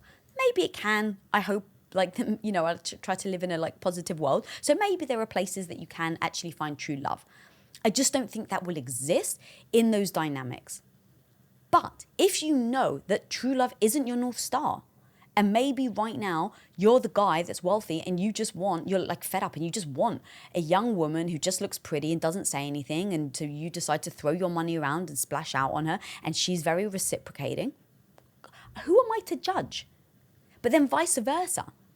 And I actually find that a lot of women will judge the younger women for going after the wealthy guy. And I'm just like, I'm not in her world. I don't know why she may be going after this wealthy guy. And as long as it's not evil on either way, as long as there's no like serious manipulation where they don't know what's happening and they're trying to manipulate and steal money and shit like that, like, why are we judging these relationships if they're right for them? Listening to you map this out is really interesting. So I will get to answering that question, but first I want to make sure that I mile marker some of this and that I'm actually understanding what you're saying. So it sounds like you're saying it doesn't so much matter what you do, it matters how you do it. And if you are doing OnlyFans with honor and integrity, then it's fine. If everybody in the sugar daddy, sugar baby relationship is on the up and up and everybody knows what's up, then all is going to be well. Yeah, with no lies, no trickery, then yeah. Yeah. It's interesting because, so understood, something tickles me that there's still a problem there.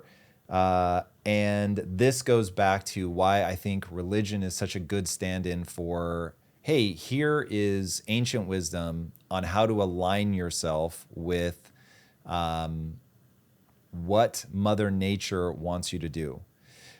I have a feeling that the body is considered sacred and only to be shared in the dyad because of the evolutionary high risk of sex.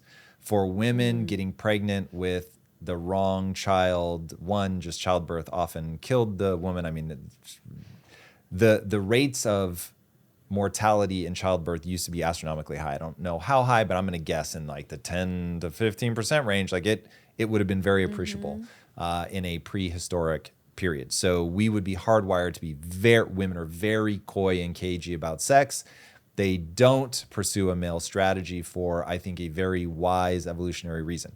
For men, the reason that they care, which is one of the questions you asked me, just from an evolutionary lens, that one is very self-evident. You need to be certain of paternity. And the only way to be certain of paternity, since you can't really know, is to be the only one that has access to the woman in a joint thing of you do some cock blocking, quite frankly, and then she also is loyal.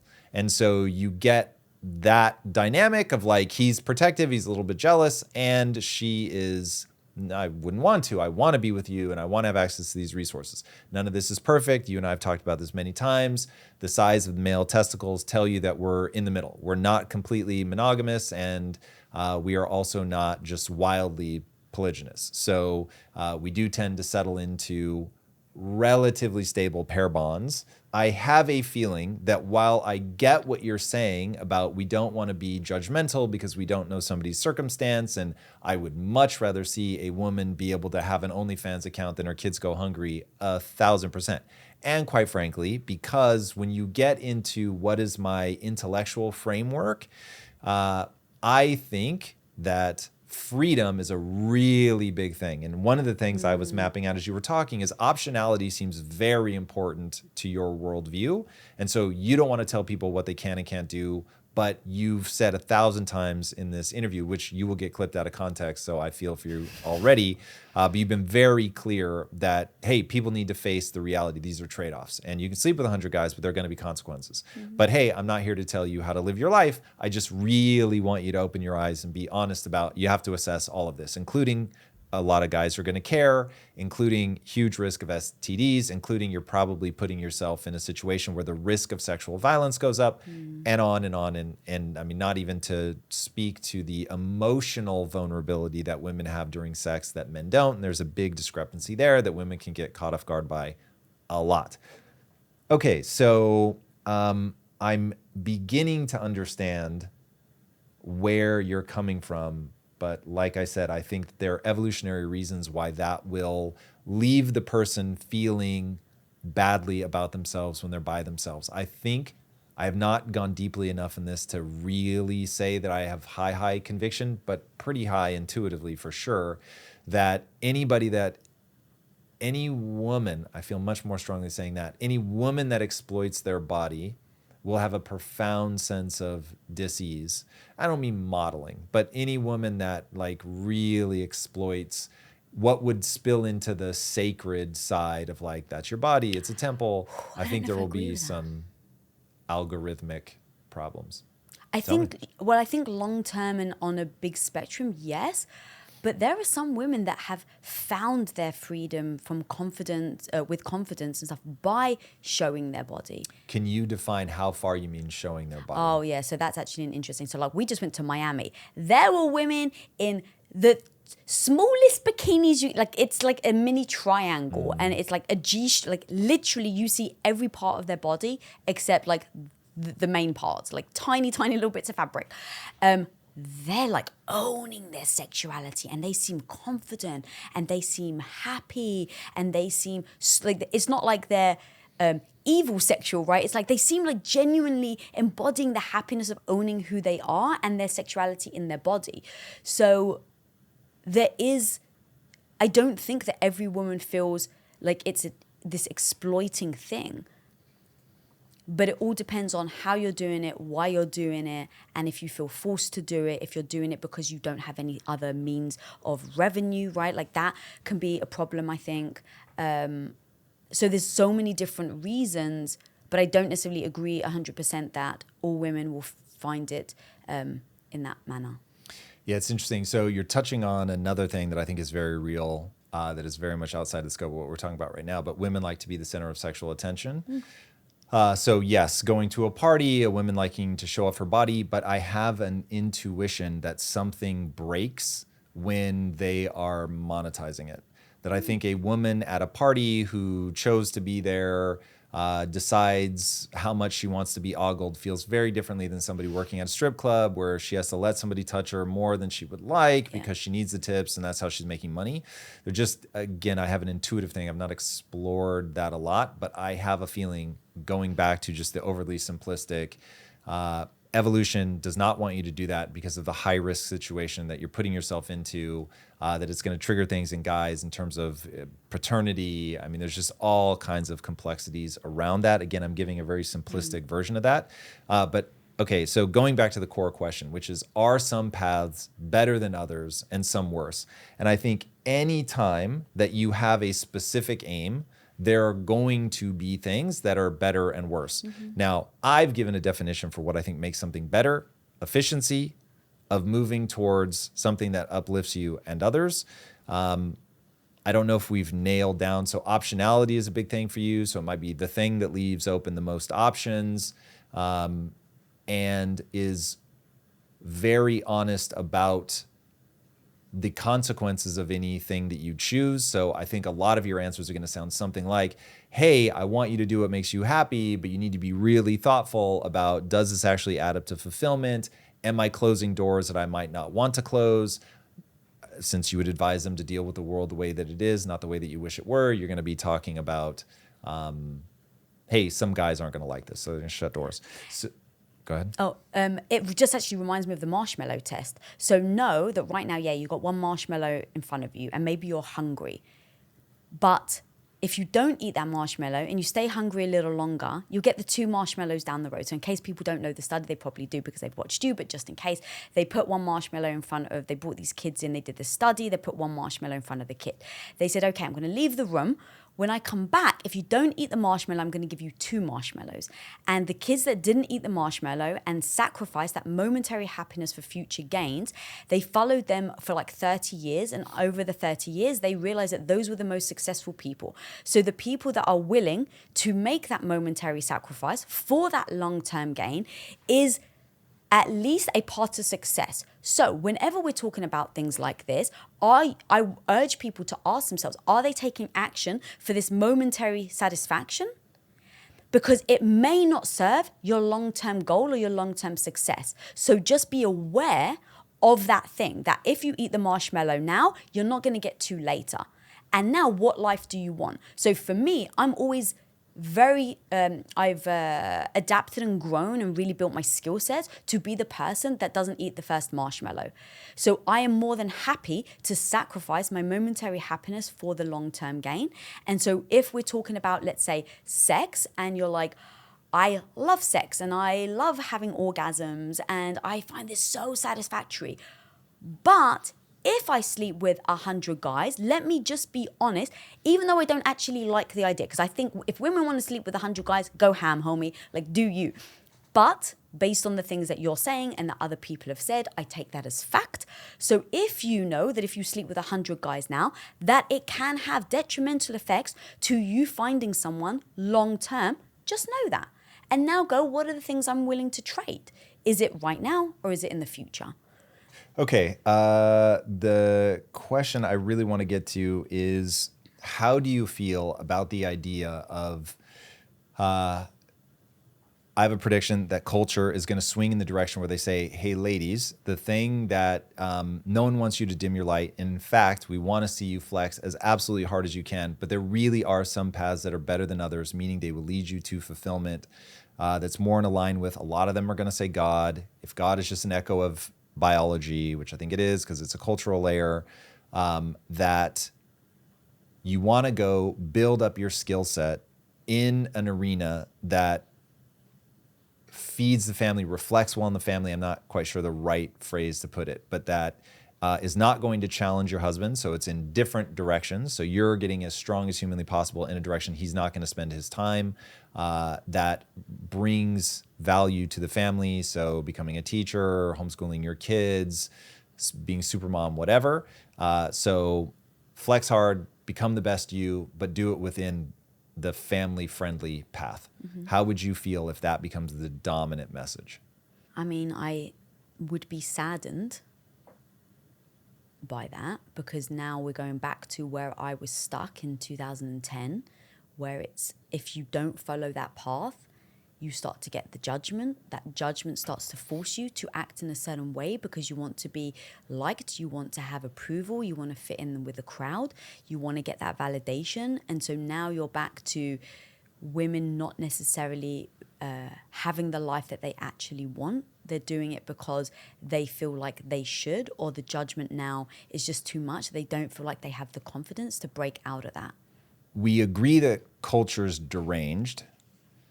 In the way that you answer that question, it does not seem like you believe that women going into careers just to make it easy is the root cause of the derangement, Or you believe that it is at least part of the cause of the derangement, but the benefits outweigh the negatives. Which of those is true? Ooh, women are the cause of the derangement. Women going into careers and Yes, absolutely yeah. smashing it. Yeah, okay. I'm not blaming them. I'm just saying there is a knock-on effect. Do you know what MGTOW is? No. Men going their own way, but it's something like 40% of men ages 34 to 50 are single and not seeking a relationship. So they've said, this is all bullshit. You have to work twice as hard to get a woman that is 4 times worse than your grandma. So your grandpa had a farm. He just did his thing. He was not a spectacular businessman. He was not making $5 million a year. He did not drive a Lamborghini. He worked a farm, and grandma was rad.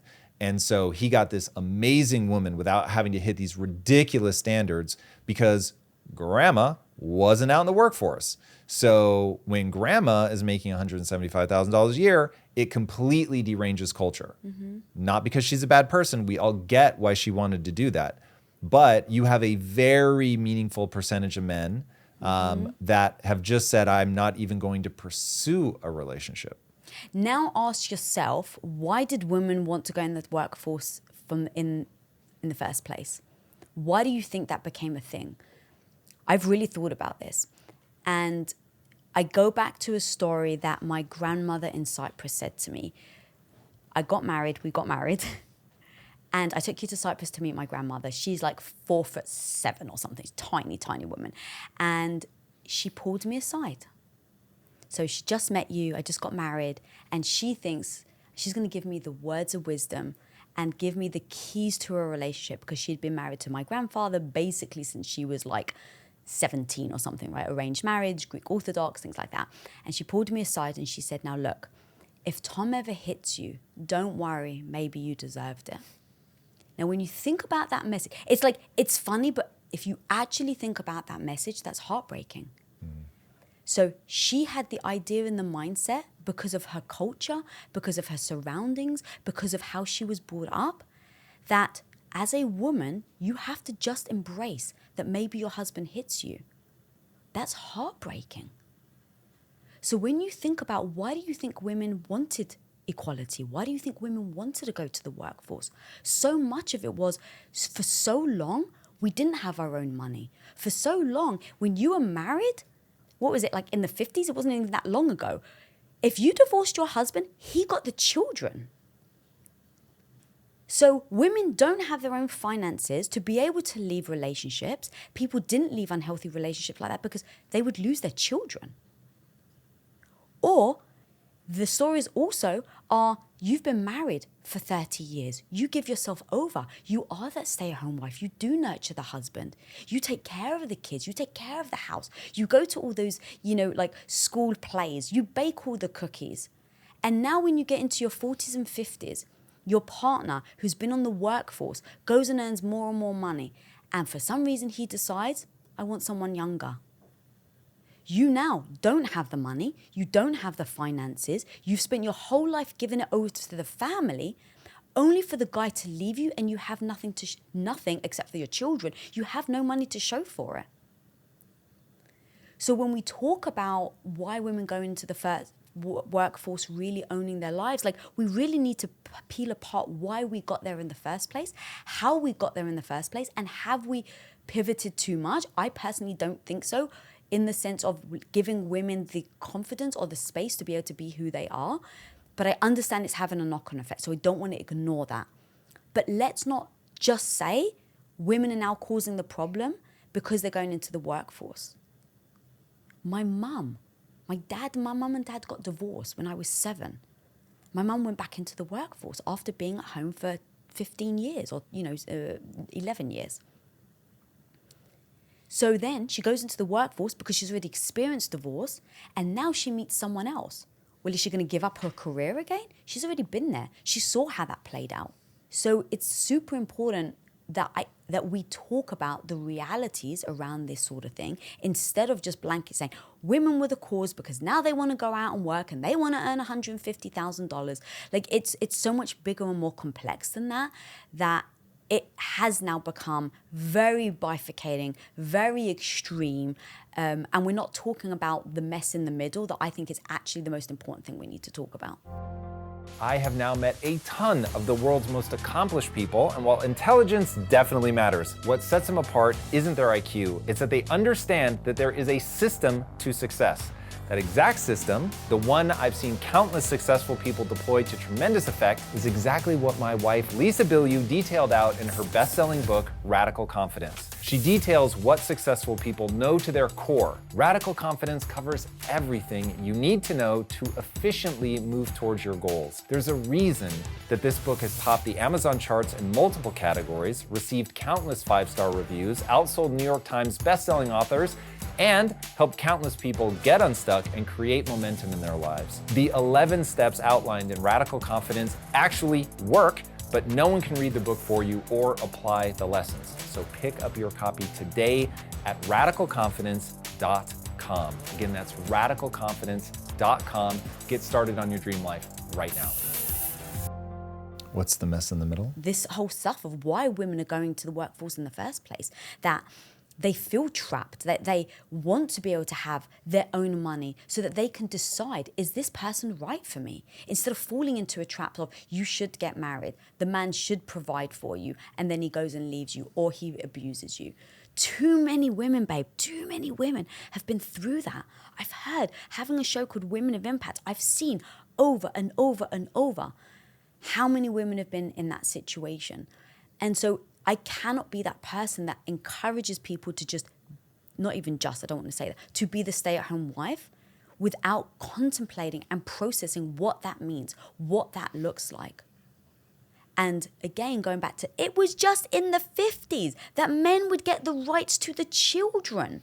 I'm not sure how much, I don't know that I would double down on that because the courts now are so pro-female that they are now, sure. Yeah. But I'm just saying, think about how nothing changes overnight. Well, I mean, you don't have to go back very far when women couldn't have a bank account. So it's very easy to show that women had a very reasonable thing to get out from under. You just keep using the kids as the thing. But that's a big thing. I don't know. That one is super common. Well, I mean, it is. So I just interviewed Mel B, Scary Spice. She was married. And because of the different laws in England and America, she, based on the fact that she tried to commit suicide and she had done some sex tapes with her husband, he basically threatened her. And he said, if you leave me, I'm going to release all these sex videos, and you don't have any rights because she was born in America. So you can't take her away from me. You can't have her leave the country. So even though she was trying to get away from her abusive husband, she couldn't leave the country because of the different laws. This happened like a few years ago. This was like 5 years ago or something. Mm-hmm. So there's complexity to laws that a mother has to consider when she's talking about leaving a potentially abusive relationship.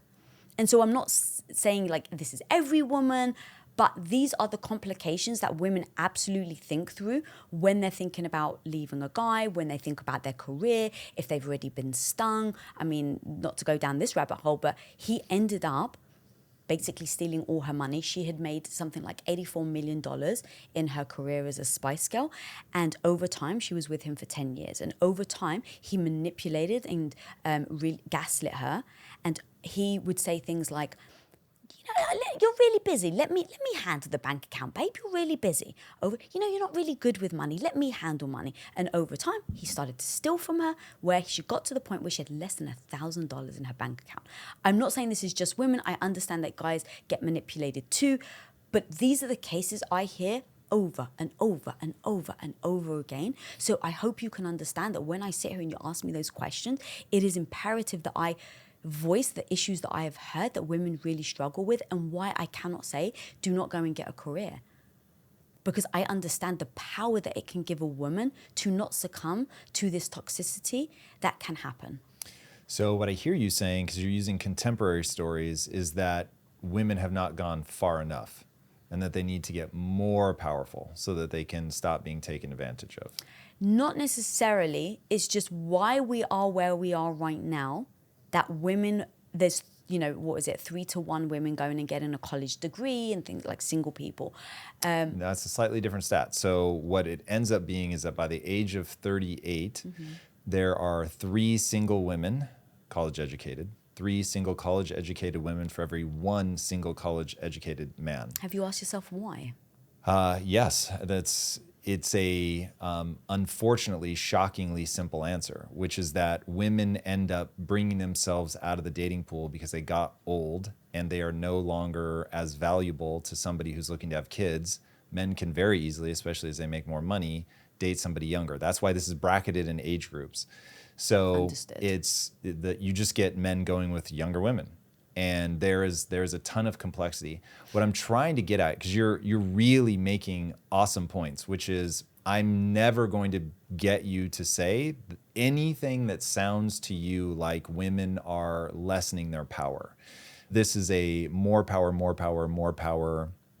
thing. And I think you would, in fact, let me just ask, I assume you would apply this to men as well. Yes. So ladies, go get as powerful as you can. Men, go get as powerful as you can. Okay. So the issue that I don't feel I have a great answer to is that where does this go from here that's positive? Because I have a vision, 2 visions that I think both are actually going to play out. And both of them are interesting. So step 1 is going to be the radicalization of everybody, and women are going to be encouraged to go flex as hard as you can, but only in ways that are good for the family.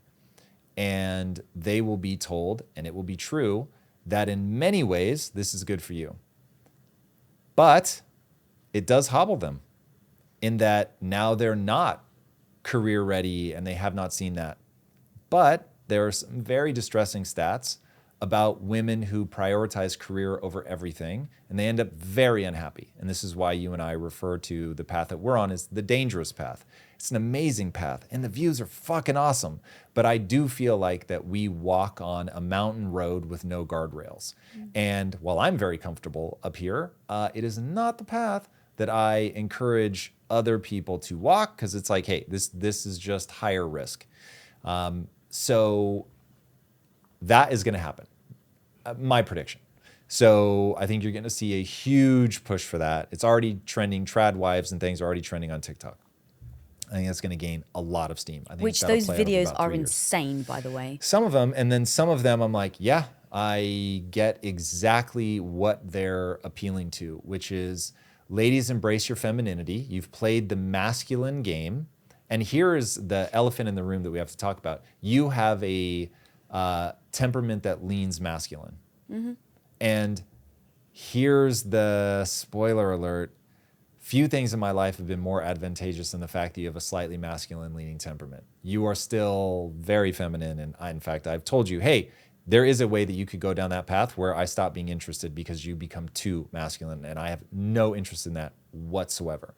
But you're super emotionally stable. Your hormones don't swing very wildly, which has caused health problems that you're working on. But I'd be lying if I said that it wasn't also advantageous in that it is very easy to get along with you because you're just extremely emotionally stable. So anyway, you're going to see that. The other one is, when I look into where the future is going, I think that there is a possibility. I haven't spent enough time thinking about what the odds are, but I'll put them right now at 50-50. As AI comes online and artificial wombs become a thing, which they can already, I am almost certain that sheep have been raised in external artificial wombs already. Wow. That as AI comes online over the next, this could be 25 to 50 years, but it will happen. Sex robots become a thing that you can, as a guy, you can have a perfect woman who legitimately is programmed to love taking care of you. She remembers everything you've ever said. She remembers all of your preferences, and she's designed to get a deep and profound sense of fulfillment out of taking care of you and making you happy. And she would be crestfallen. She would scream. It would be cruel to make her have any other career. That's really going to happen. And there will be a bifurcation that's outside the scope of this interview, but there'll be a bifurcation where some people will reject all of that and it will be a pure human life. Those people will be ultra traditional by nature. And so let me tell you, women will have very traditional roles in that branch of humanity.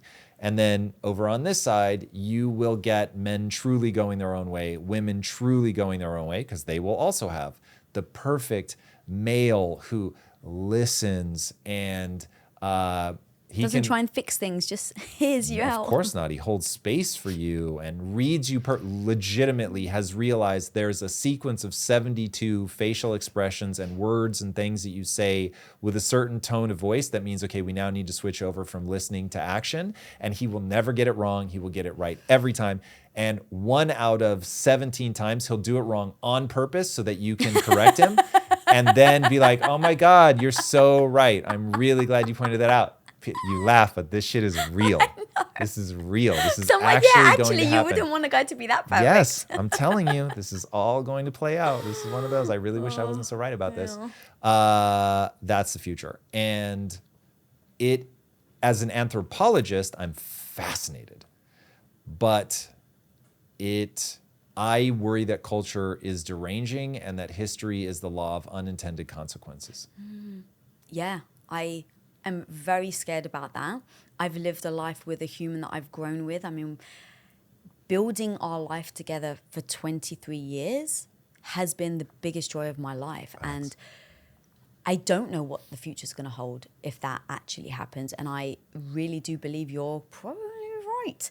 So I don't know what's going to happen. I think we just need to assess each day and not be blinded to what that can bring, how that's going to bifurcate men and women even more. And because the biggest joy in my life is having been with you, and look, the dark days and the hard times haven't been fun. It's been really freaking hard. And so in those moments, do I wish you were just a robot and then you could just come onto my side? Yes, but I don't think we would be where we are now if you were a robot and just agreed with everything I said, and vice versa. We actually push each other and to be better.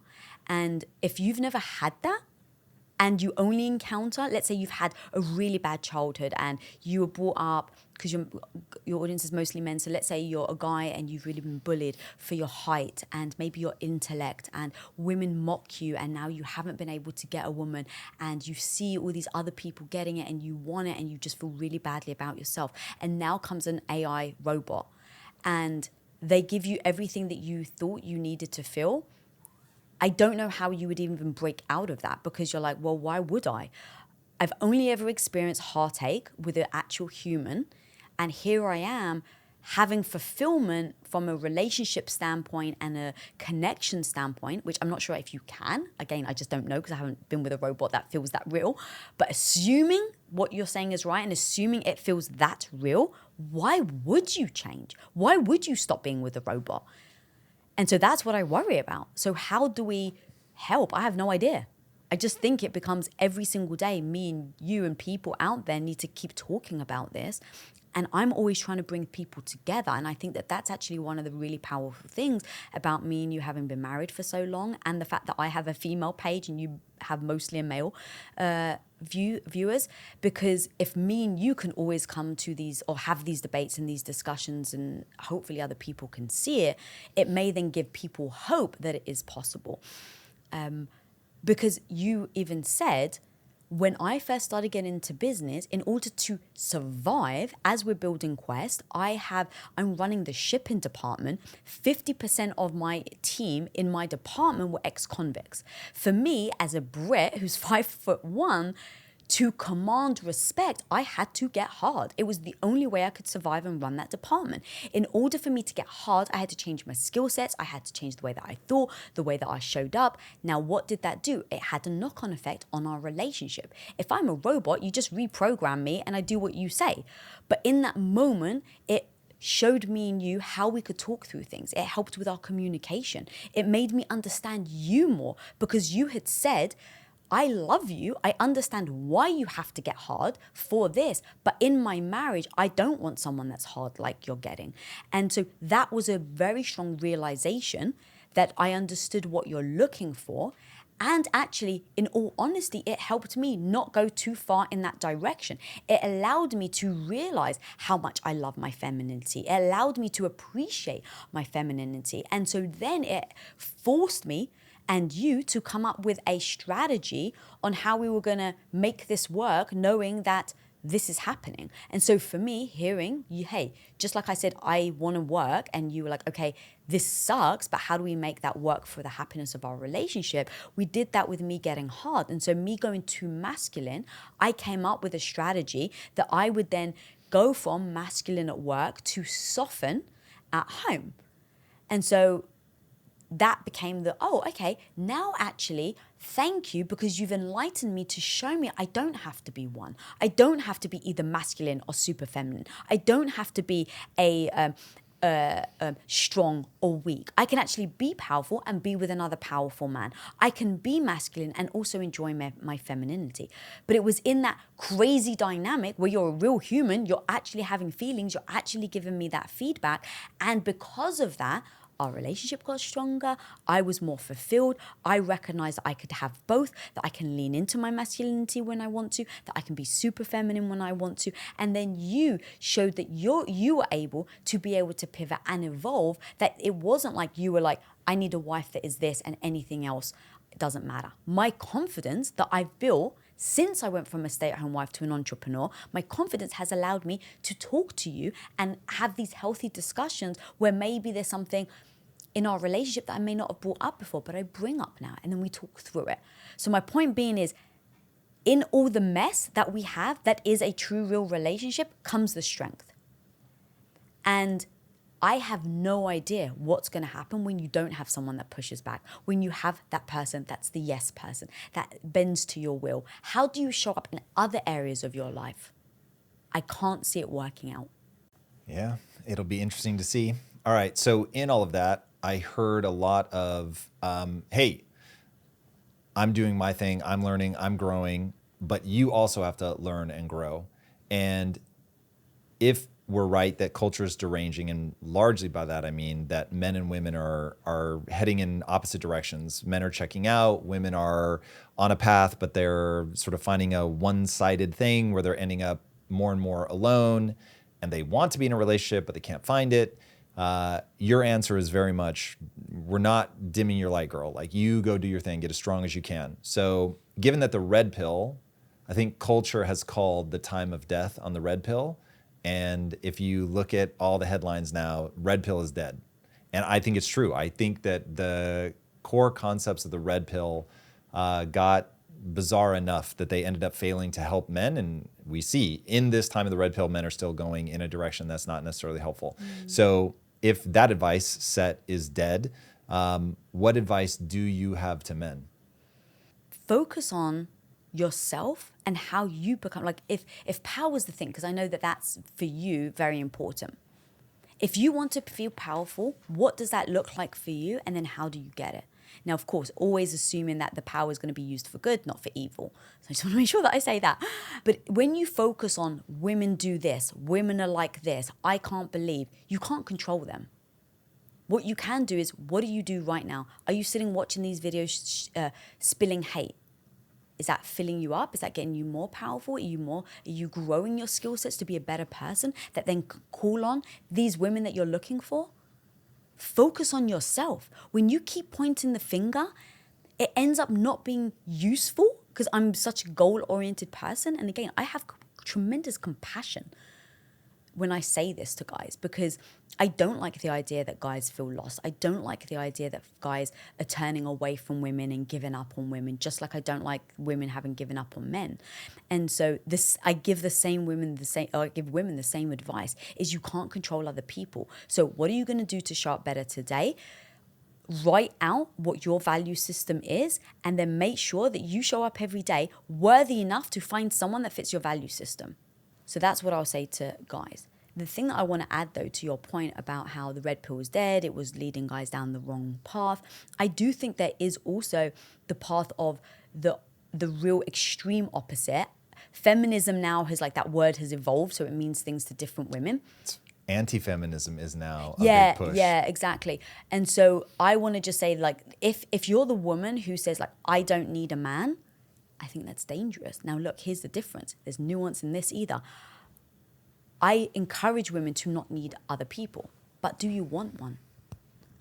Like, I like to think that, God forbid something happened to you, it would break my heart, and I would shut the company. Like, there's a lot of things that I've already thought through. Like, it would take me years and years and years to process that, and I just can't understand who I would be without you, is the truth, because we've always uplifted each other.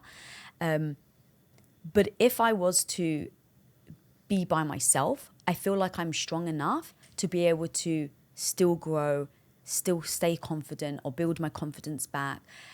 And so I don't like to feel like I need you, but I really want you. I want to build my life with you. I want to build this business with you. I want you to be sitting next to my deathbed, holding my hand as I take my last breath. And need insinuates that I can't do anything without you. So I'm with you because I need you. And I actually think, babe, it's so much more powerful to say I'm with you because I want you, not because I need you. If I'm with you because I need you, how do you know that I even like you? How do you know that I love you? How do you know that I respect you? You don't. I need you, but all those other things don't come with it, because you're with that person out of survival.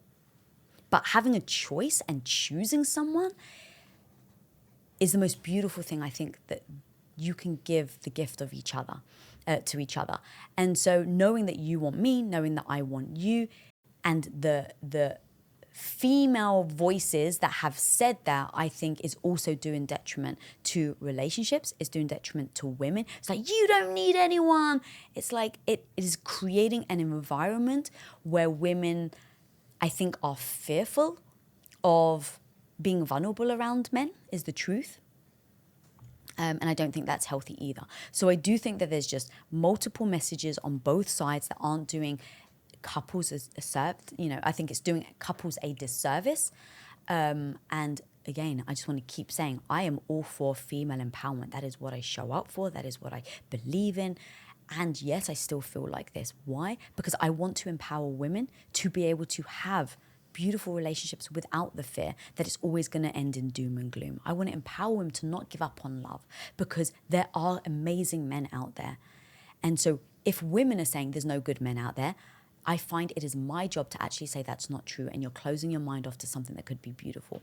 And then the same thing with the male community. It's like, if you think all women are losers, they just want you for your money, that they've got high body count and that makes them useless, it's like, that's not going to help you either. And that's going to be extremely detrimental to your growth and you finding a wonderful relationship.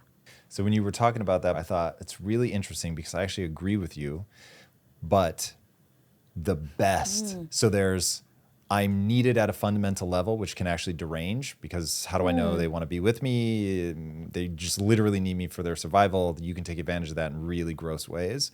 And it also just feels weird. Like, they're not necessarily with me because they want me. But then I thought, actually, while I don't need you and you don't need me, we actually do need each other to hit a higher goal than either of us could hit by ourselves. So yes, I can survive and I can do wonderful things and have a fine life, but I'm with you because together we can do something that we couldn't do alone. And this goes back to the kids thing. It's like, well, I can't have a kid without you. You can't have a kid without me. And so as a default for people, it's a great proof of like, hey, we're doing this thing together that we could not do alone. And that feels awesome. And so if you don't have that, you need something else to stand in for that. And there's no doubt, if either one of us died or whatever, Impact Theory would be a fundamentally different company. We can do a thing with the company that we can only do together. So in that way, there's what we can do individually, and it's amazing and wonderful, and a full life, fulfillment, all of it. There's a higher thing that we can do, but we need each other to do it. That's a great way of articulating, because when I was saying about the need, I was like, oh, this feels really true. And then you threw that at me. I was like, oh my God, I did just contradict myself. Now, what's interesting is recently, so I'm 44. I am very aware that I'll be going into perimenopause, then menopause. I've interviewed way too many health doctors to know that this isn't a dangerous time in a woman's life. And when I say dangerous, is the rate of suicide skyrockets as women go into menopause because their estrogen plummets. And so for all kinds of reasons, their hormones change so much that the suicide rate absolutely skyrockets during that time.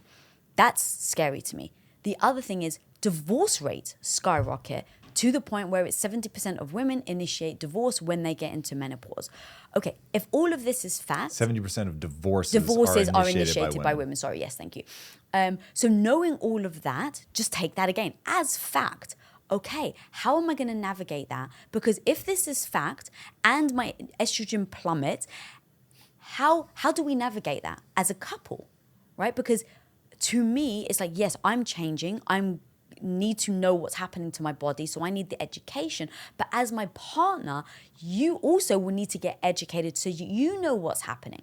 Now, in all of that dynamic, as I start to change and I'm getting more emotional and things like that, I'm embracing that this is what comes with aging. I don't judge myself for it. But what I did turn to you and I said, babe, I don't want to do this alone. I need your help, right? And so the thing is, I don't want to do this alone. I can do this alone. I just don't want to. And I think to me, when my confidence comes in is I don't think less of myself for saying that. I don't think less of my confidence or my power or my strength by asking you to help me navigate this.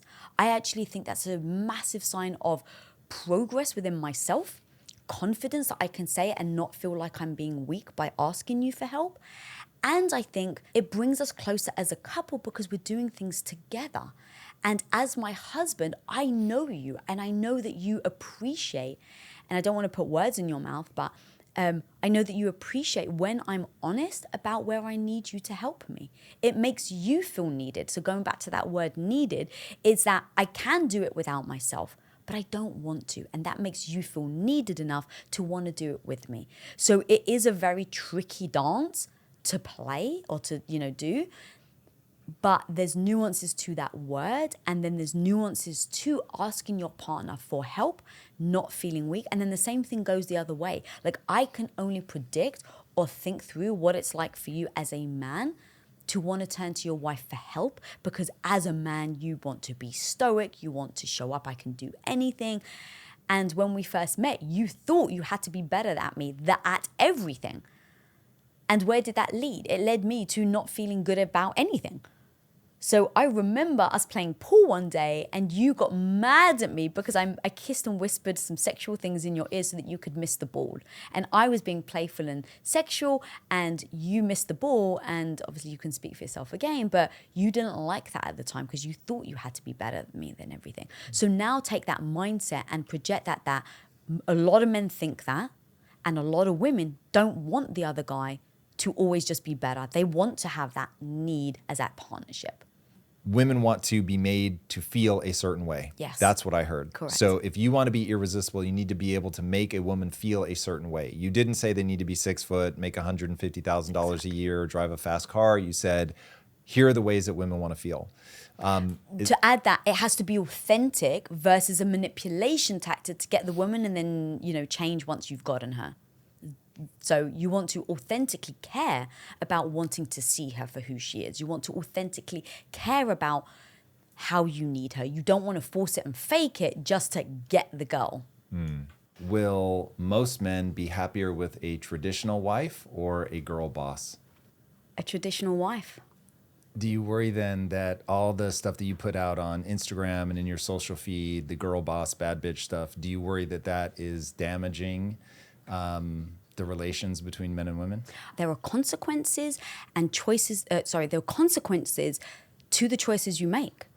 And so there's a cost to being a freaking badass as a woman. There's a cost to deciding that I am going to work every day instead of stay at home and cook and clean for my husband. And I had to process personally what that cost looked like and if I was okay with it. I think the problem is in today's society, people don't expect or agree there should be a cost or a consequence to our decisions. And I'm all for just what is true. Once I know what is true, then I can decide based on the facts. So if I know it is actually possibly likely I may not find, let's say I wasn't married, I may not find a husband if I go out into the working world and I'm a freaking badass and I'm crushing it and I'm climbing that ladder and I'm in beast mode. Yeah, I understand that actually shrinks the pool of guys that I'm going to be attracted to and the pool of guys that are attracted to me. But at least I know. Now I can just freaking decide, what do I want more? Would I want to have somebody that maybe my pool has gone smaller and now there's a possibility I don't find love? Or would I rather stay at home, swallow my dreams, swallow my hopes, swallow my needs and my desires in order to fulfill this other part of me, which is the romance side of it? At least I know. And people are going in with freaking blinders pretending that isn't the case. And so I do encourage women, live the damn life that you want. Absolutely. You should never get stuck in society's expectations that you should stay at home and take care of the kids and cook and clean. Don't ever freaking get trapped in that. But homie, if you are going to go out into the real world and you want to be a badass, just know what comes with it. Then it's up to you what life you want. Will women be happier being traditional wives or being a boss girl? I think it is all down to what is actually fulfilling. Because for me, I was a traditional wife. I stayed home for 8 years. I was cooking and I was cleaning for you. And I didn't love my life at all. I was profoundly unhappy.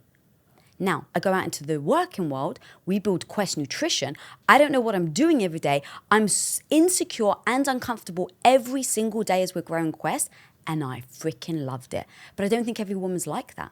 So I think fulfillment is the key. And knowing what fulfills you is then going to be the path that you end up taking. So if you really want to have children and be a stay-at-home wife, you should do it. You shouldn't feel bad that all these women are out there saying, let's go to work, women, let's have equality. No. If you want to have a family, if you want to nurture your husband, if you want to nurture your family, you absolutely should do it with zero judgment. But on the other side, if you don't, and you don't want to, let's say you don't want to get married, or you do want to get married and you don't want to be a stay-at-home wife, and you don't want children, do not freaking dim your light. Do not fall into the expectations that you should stay at home. But know which path you're taking. And me and you talk about this even with kids. It's like, choose a freaking path and know what you're going to expect and go down that path. Like, commit. If you want to be a freaking badass in the workspace, know what comes with it and then freaking commit. If you want to be a stay-at-home wife and you want to have a family, know what comes with it and then commit. I think it's the judgment that a lot of people have where it's like if you're one side, they judge the other, and it's becoming just incredibly polarizing. And that just to me is absolutely insane. If you had 30 seconds with somebody and they were saying, hey, I want to do my best to safeguard my future life, should I break traditional, look for a relationship, have kids, or should I go on the path that you've gone on, which is self-exploration, turning potential into skill set, seeing how much I can actuate myself in life?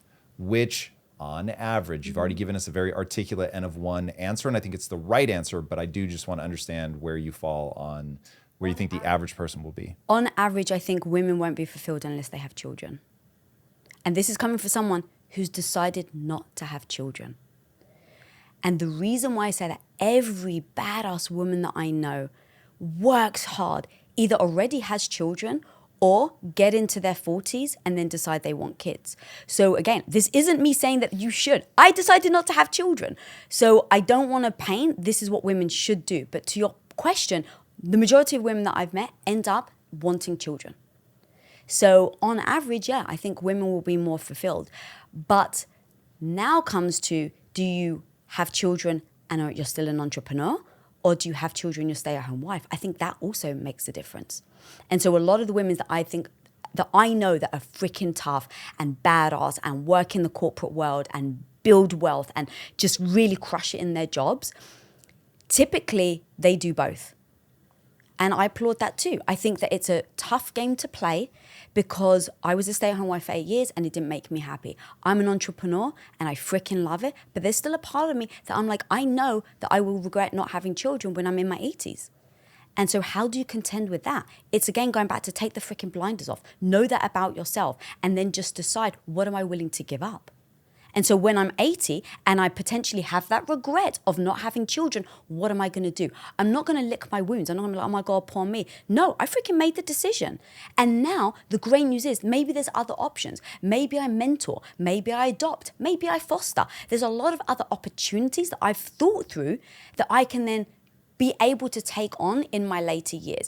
But I just hate the idea of living a life out of the fear I'm going to have the regret down the road.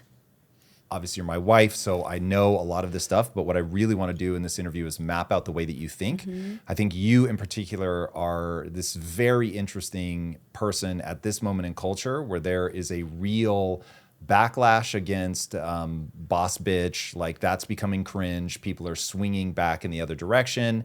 I called this a while ago that there's going to be a radicalization of the Western world is probably the right way to think about it. People are going to swing way back to a more traditional take. So I want to map out as somebody who started as a traditional housewife and then became an entrepreneur. So you've actually tried both.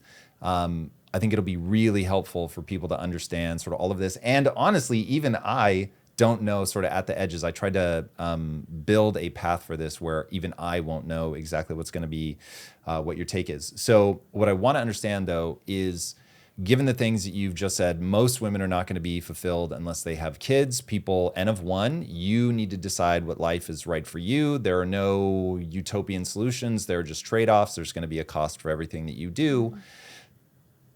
If you have kids, there's no taking that decision back. So, hey, you're committed. But if you decide to explore entrepreneurship first, and that's a stand-in for maybe you're pursuing being an athlete, maybe you're anything that is you trying to see how far you can go in a traditional pursuit, as it were. Mm-hmm. You're on a ticking clock as a woman. So how would you advise somebody that's coming into, say, their mid-20s and they really have to make that choice? All right, so I literally went through this. You're in your mid-20s. You lay out all the possible paths that are ahead of you. I go into business and I realize at the age of 45 that I want children and now I can no longer have kids. What do? Do I beat myself up that I made a different decision? That's one option. Option number 2, do I get a surrogate? Which means that, okay, maybe you need to think about freezing your eggs now. And that's one thing that I considered. I was thinking about, what if I have regrets? What if I don't? Let me freeze my eggs and hedge my bets and have a plan B. So that's also an option. Then let's say you make that decision at 20 and then you're 60 and you regret it. Okay, well, what can you do in your 60s? You're probably too old. I personally wouldn't advise it because I really, the idea of a young child being brought up and then their parents just dying, at the age of 10 or hopefully a little later, but that's heartbreaking. So for me personally, I wouldn't have children at that late an age. But at 60, what do? Are you the type of person that doesn't care and you will happily have a surrogate mother have a child for you? That's an option. Do you foster? Do you adopt? So I literally paint, what are all the options? That's one bucket. Bucket number 2, I decide to do both. I decide to work and earn money and then also have children and hire a nanny to look after the kids. That's very doable. Someone like Sarah Blakely, who built $1 billion business with Spanx, had 4 children, had an entrepreneur husband, and built her own business. So she had nannies. She had help. Are you the type of person that is okay with having help? So let's even break that down even more. If you are okay with having help, now take it to how do you keep building a business if you're, let's say, waking up in the middle of the night? Are you okay with a nanny? Yes, you're okay with a nanny. Okay, are you okay with a nanny living with you? What does that do to your lifestyle? So I will break it down every step of the way and say, is this a life that interests me? It's very possible. Sarah Blakely proved that it's possible. So is that what fulfills me? Is that the lifestyle that I am looking for? You put that in a bucket. And the third bucket is you give up your career and you say, maybe I'm going to do it later. Once the kids are older, I may do it in my 40s if you have kids in your 20s. Maybe I'll go back to the workforce in my 50s. But paint the reality of what it looks like to work in your 40s and 50s if you haven't been in the game for 20 years. And just realize that you might be behind the 8 ball in a career because you haven't been practicing that for the last 20 years. So you okay with potentially getting back into the workforce in your older age? Maybe the answer is no. Cool, now at least you have your answer. Maybe you don't go back into the workforce. And maybe the bucket that you stay in is, I want to nurture my husband and my partner and my kids, and then the hope is they end up having grandchildren. There's no guarantee that you're going to have grandchildren. We already know that from my mum and your mum, they don't have grandchildren. But at least then you say, that's the life that I want. And what does that look like? Now, which bucket am I going to choose? But understand the decisions that you're making are going to have a repercussion. It may have a repercussion a year from now, 5 years from now, or 20 years from now. But I don't pretend it won't. When we made the decision not to have kids, I didn't pretend that this was a decision, I'm going to feel amazing about it, this is perfect. No, that actually would set me up for disaster. For me, being able to take the blinders off, see the reality of what may come with this decision I made, actually allowed me to take that step with confidence. It allowed me to say, I don't want children because I've seen the future. I've seen what the possibilities are, and I freaking love what I do right now. What was so advantageous about not having kids that made you choose what I often refer to as the very dangerous path? I painted what it would look like if I was to have children, and then I painted my life of what it would look like if I didn't.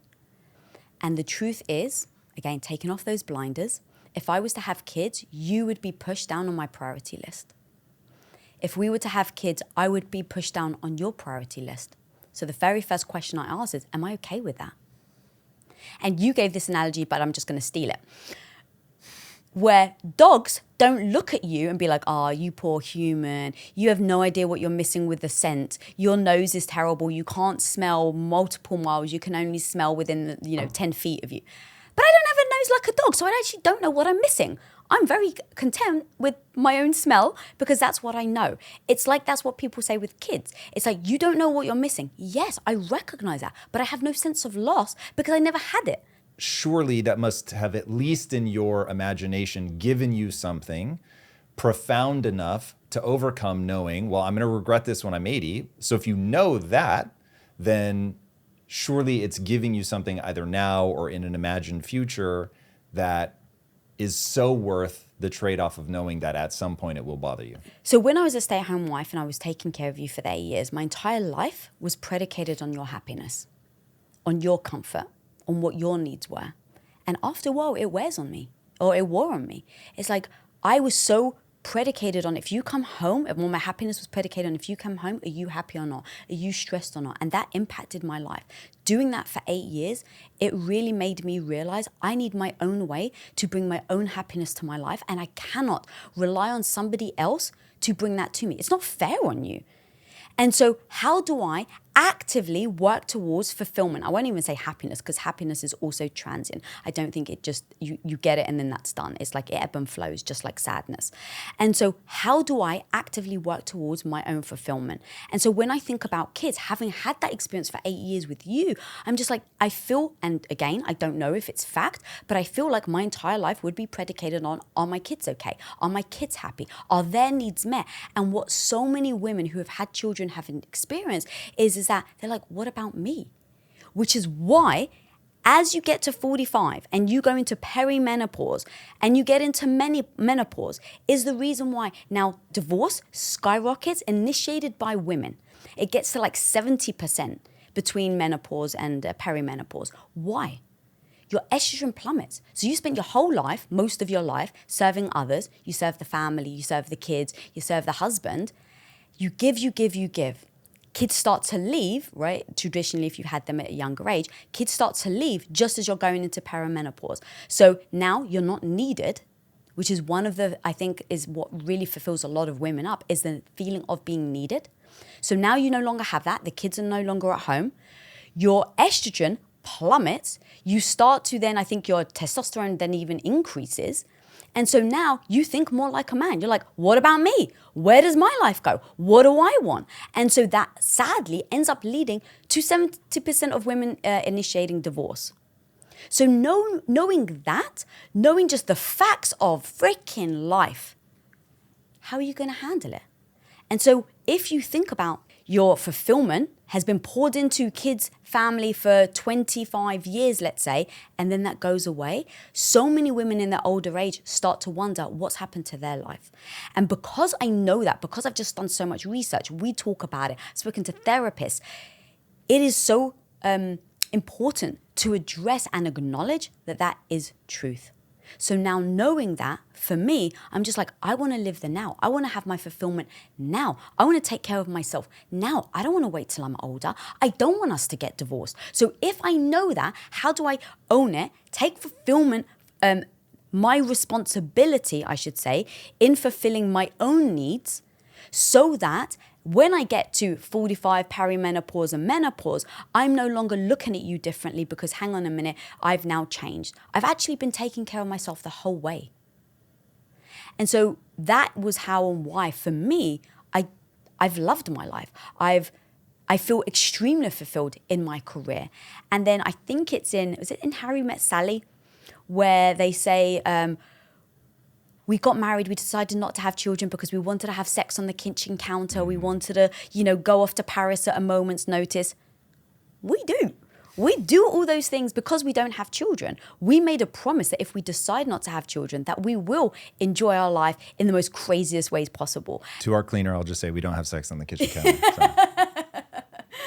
But we live the life of enjoying each other. And that to me is so beautiful. Now, again, I'm sure people that have kids have a fulfillment over there. They're like, oh my God, you don't understand. But that isn't the life that I want, and I don't know any other way. And so I'm utterly fulfilled with having you as my best friend, with having amazing sex, with building a life together, with going on vacations and creating these beautiful memories. That to me is fulfilling. So I don't feel like I need a child to have that fulfillment. Heard. Do you agree with me that the strategy you're running is extremely dangerous? 1,000%. Why do you think it's dangerous? And what are you doing specifically to combat the danger? So what is the danger? What are you doing to address it? And are you saying specifically kids, or you're saying the lifestyle? I'm saying specifically kids, that you and I both agree. Like if somebody were to ask me, hey, should I have kids? My default answer is absolutely. I think that from an evolutionary standpoint, the safest answer, if I don't know anything about that person, is to have children. In the same way that if somebody's asking me a question about diet and I can't know their N of one circumstance, which is the only truly helpful thing, but hey, if you're just giving me like 1 second to say, okay, this is as close to universal as I can get, I would just say, eat steak. And while I get that that's going to be a very controversial answer, it's just from a metabolism standpoint, I will go into any conversation with the most well-studied person on nutrition and just say, I feel very good with that recommendation. It's not an N of one. An N of one would be way better. And the N of one may go into, from a diet perspective, maybe entirely, oh, you need to be vegan and, for this, that, and the other reason. But if it's a blanket statement. So you've opted not to have kids. The blanket advice for somebody, if I can't get to know them, is have kids. So dangerous strategy in that the reason we say that is fulfillment is baked in when you have kids, and it's not when you don't. So do you agree that fulfillment is the aim? I think you do. I think you've said as much just now. So what are you doing to make sure that you have fulfillment of a similar amplitude to having children? I look at what I want to feel. And then I figure out how I can feel that way. So I want to feel, right now I'm 44 years old, I feel like my nurturing bone is kind of growing a little. Like I feel like I want to nurture a little more, which is why I've been, side note, I've been asking you, what can I do? I've been giving you more tickles. I've been, cooking. Tom likes tickles, by the way, just on his skin like this, just for context. So I've been giving you more tickles. I've been asking you, what do you want to eat? I'm ordering you food more because part of me feels like I I have a nurturing part of me that's growing. So I just go, okay, this is how I'm feeling. I really want to lean into it. So what are the things that I can do to satisfy this emotion that I'm looking for, that I'm, kind of growing into? And so the first thing is I look at you. How can I nurture you more? How can I help you more? What do you need? And that makes me feel good. That is my fulfillment. But that isn't my, before when I did that, it was, I needed it to feel like you were filling up my cup. The difference is now is I filled up my own cup, and now with my nurturing, that's my overflow. And so with my overflow, I don't feel like I'm sacrificing. I actually feel good about it. Whereas before I felt like I was sacrificing. So that's the difference of me nurturing you before versus me nurturing you now. The fact that I desperately want another puppy. I wondered if you were going to bring that up. So that was one of the things that I said to you, baby, I really feel like we had another dog, and there was 4 of us, and I don't feel like our family is as complete. And so knowing I know that dogs aren't children, but I very much adore and care and love our baby girl Wookie. And so I know what that feels like. And so, that idea of getting another one, she gets a little sister, like that fills me up.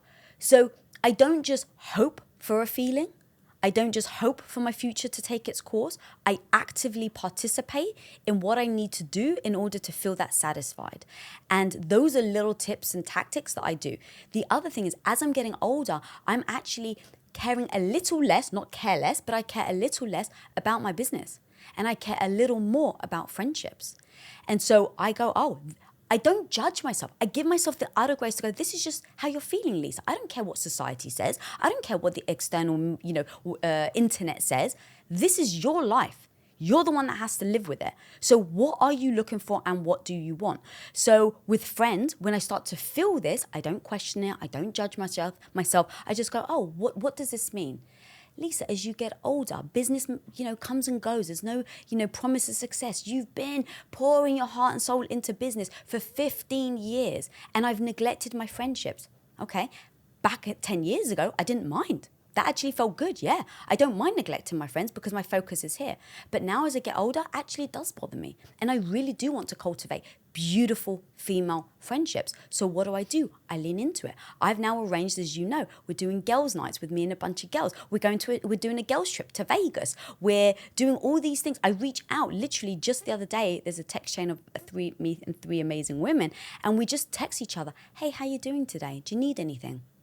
10 years ago, I never would have done. I was like, what do you mean if I need? Who's got the time to answer this? I'm building Quest. I'm building Impact Theory. I don't freaking have time. But now I'm different. I've evolved. I've allowed myself to evolve. And so where people go is they've said one thing. And it's like, I guess I'm going to have to do this for the rest of my life. I don't know. If I change, if I adapt, if I grow, if my needs and wants and desires change, I'm going to listen to them. And then I'm going to find a way to fulfill it. Do you worry that you're just turning back into a trad wife? Oh, no, I don't worry, because I don't have blinders on anymore.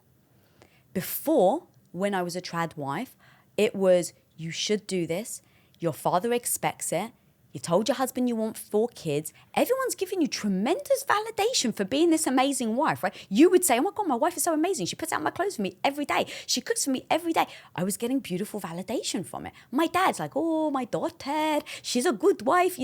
I was getting amazing validation, but I wasn't listening to myself. I wasn't listening to what I wanted. So I went in with utter blinders and just said, is he happy?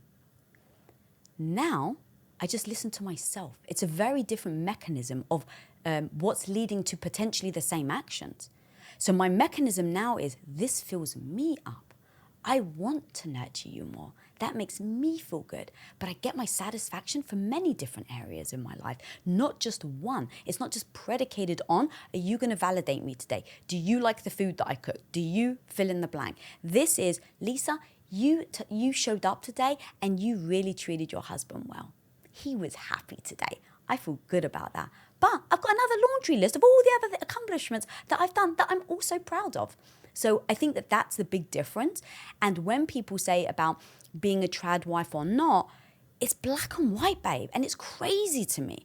I hold 2 competing ideas in my head at all times. At all times. I don't want children at all, but maybe I do. I want to be a freaking badass at work. but I also love nurturing my husband.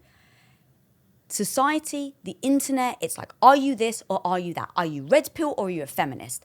And I'm like, they're missing the freaking point. And now the more bifurcated people are getting, the worse it's getting. And I'm like, no. Instead of arguing and going apart and being even more stern on your position, loosen up. Widen those blinders and start bringing yourself together, because maybe, just maybe, there's a place where you can do both. And that is actually the most fulfilling thing to do. I know that a lot of people are going to hear all of this and say, one, they weep for you, that there is a part of you that wants kids, that you know that, they'll say either nature or God wants you to have kids, that there is no ultimate fulfillment without that. And if only you could just taste it for 1 second, you'd never want to go back, that you could have the scent of a dog, and you're choosing not to have that richness in your life. And so they are sad for you. Your dad is sad for us that we don't have children. Some part of his heart not only breaks that he's not a grandfather, but his heart breaks that we aren't parents and that we'll never know that joy. What do you think about that, your dad? And then what do you think about people who think that, she's just selfish. She's a selfish child. She hasn't matured. She'll never mature until she has a kid. What do you say to that? Yeah, I really love, tell me everything your audience is about to say with everything that I've said. Cool, that's your opinion. I don't agree. It's like, if you think I'm selfish. You don't agree about selfish? Yeah, so I don't agree that it's selfish. I think it is self-care.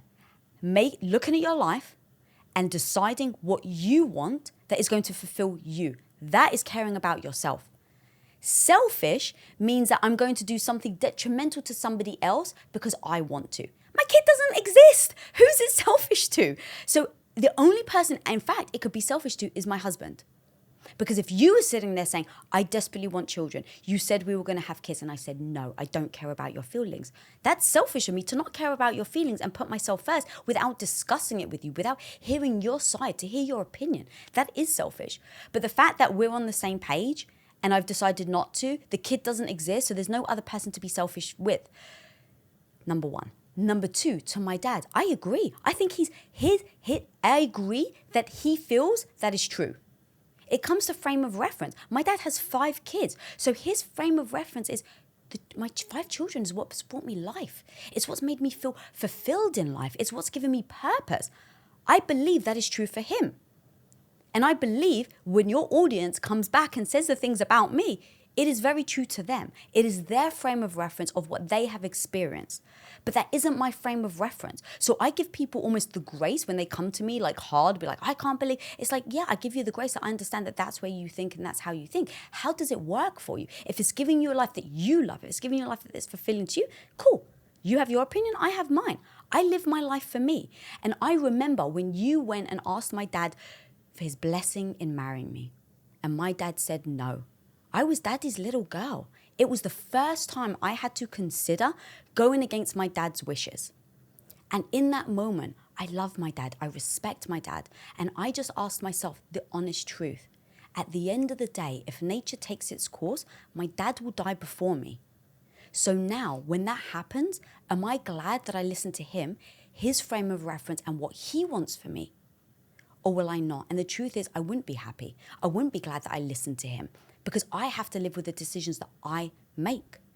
And so when other people have opinions, I take that as their truth, but I don't let it penetrate my belief system. I do actually listen because maybe there's actually truth in what they're saying that could resonate. And if their opinion, even if they come out with me with hate, if there's something that I can benefit from someone else's hatred and their opinion, great, my life is better for it. But I focus on myself. And if my life isn't going to be better for taking on that person's opinion or listening to them or being, or discussing it, I just won't listen and I won't take it on. But I think that there's healthy places to have debates. Me and you debate all the time, which by the way, by all means debate and push me.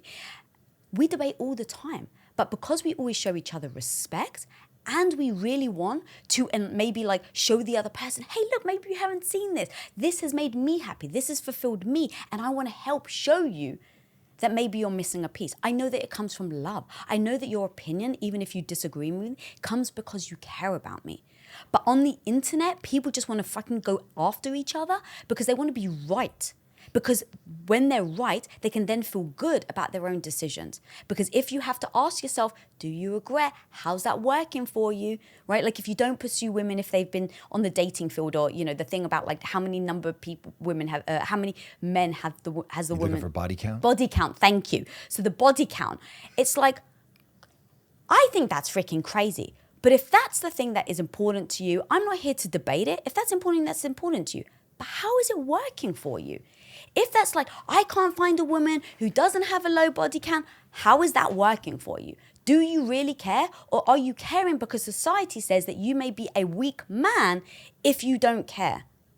I start just shutting the freaking noise out and go back internally and ask myself, what's the life I want? Because at the end of the day, the most amazing quote from my husband, Tom Bilyeu, all that matters is how you feel about yourself when you're by yourself.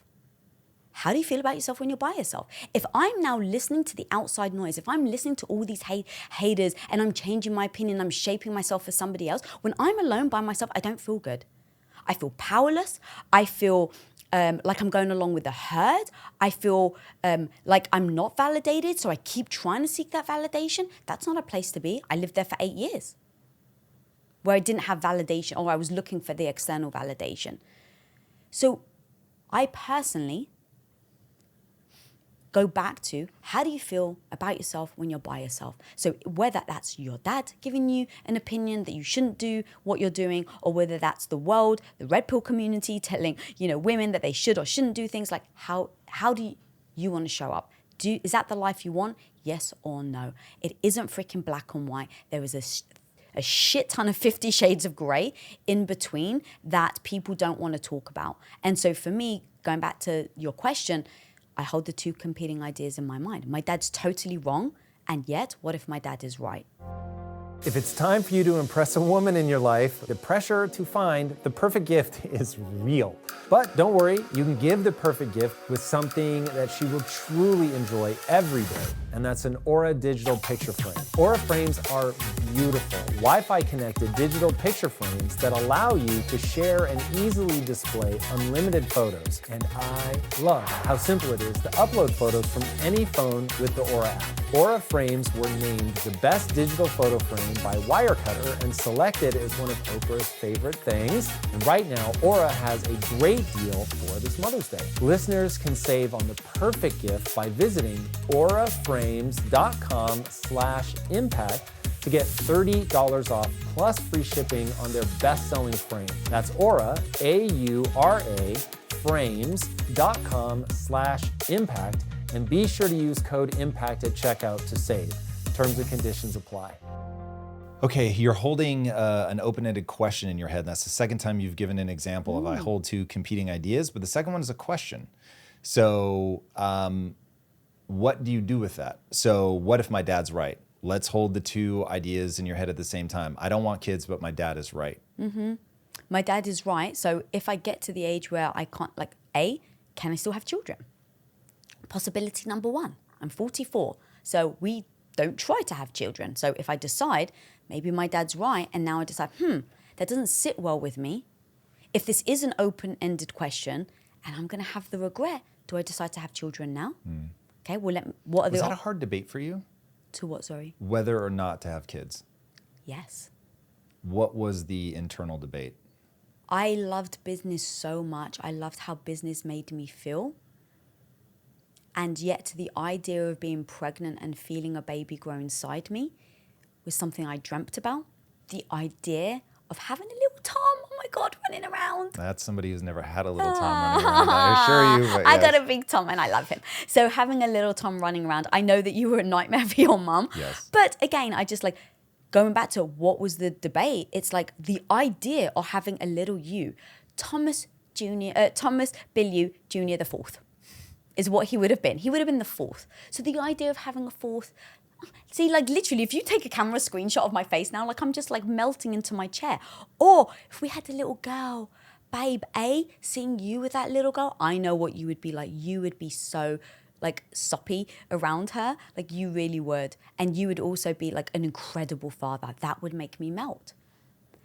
And also being able to bring up a young daughter with a more empowering mindset and not feel the insecurity and inadequacies that I had growing up is very encouraging. I mean, I spend my life trying to empower women. So you can imagine if I had my own daughter and I could do it, like that can be beautiful.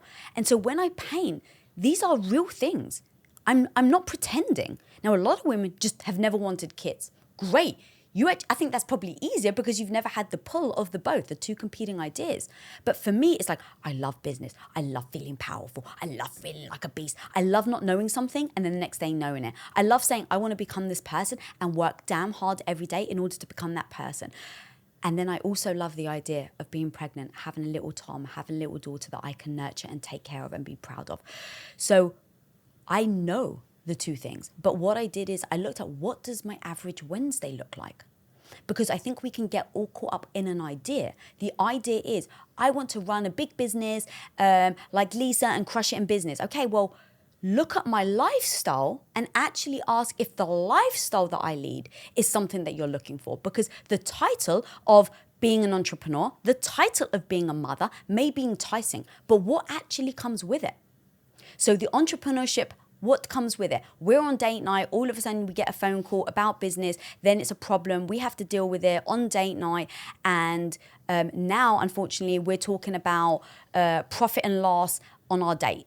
Okay, that's the reality of what comes with the business. What else comes with the business? My health has been incredibly turbulent because I pour my heart and soul into growing my business. I haven't put my self-care first. That's the reality of me running a business.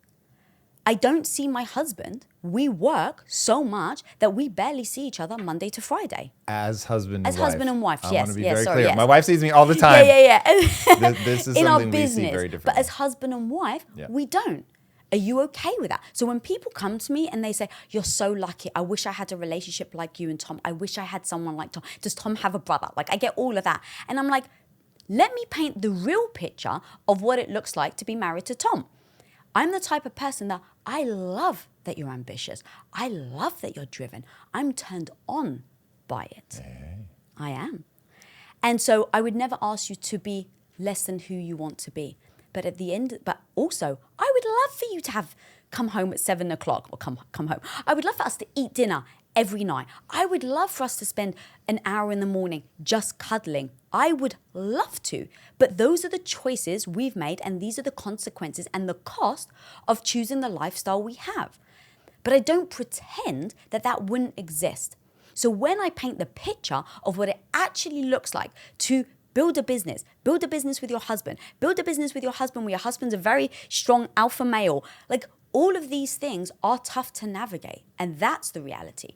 Now let's take the children. The reality of having a child. What does your average Wednesday look like? Because I can get caught up in, they're going to be so cute. They're going to have ears like my hubby. They're going to be, God. no, I so Don't want, do that to no, them. I so, Don't do that to our imaginary children. I so wanted them to have your ears. You hate your unborn child? Is that the thing?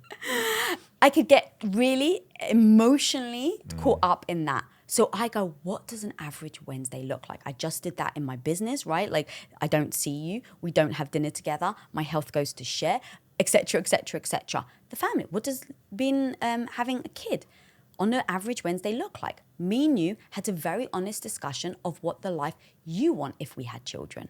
And in fact, instead of me speaking for you, do you want to say what you told me? Give it to people quickly. I would be still an entrepreneur first, that my role in the family would be to provide, that in the very typical role, when a man is upholding his traditional role set, that he would be taken out of the home to provide and then make sure that the home has what it needs, that I would spend the weekends, obviously, with the kids. I would put them first on the weekends in the way that I put you first as my wife on the weekends now.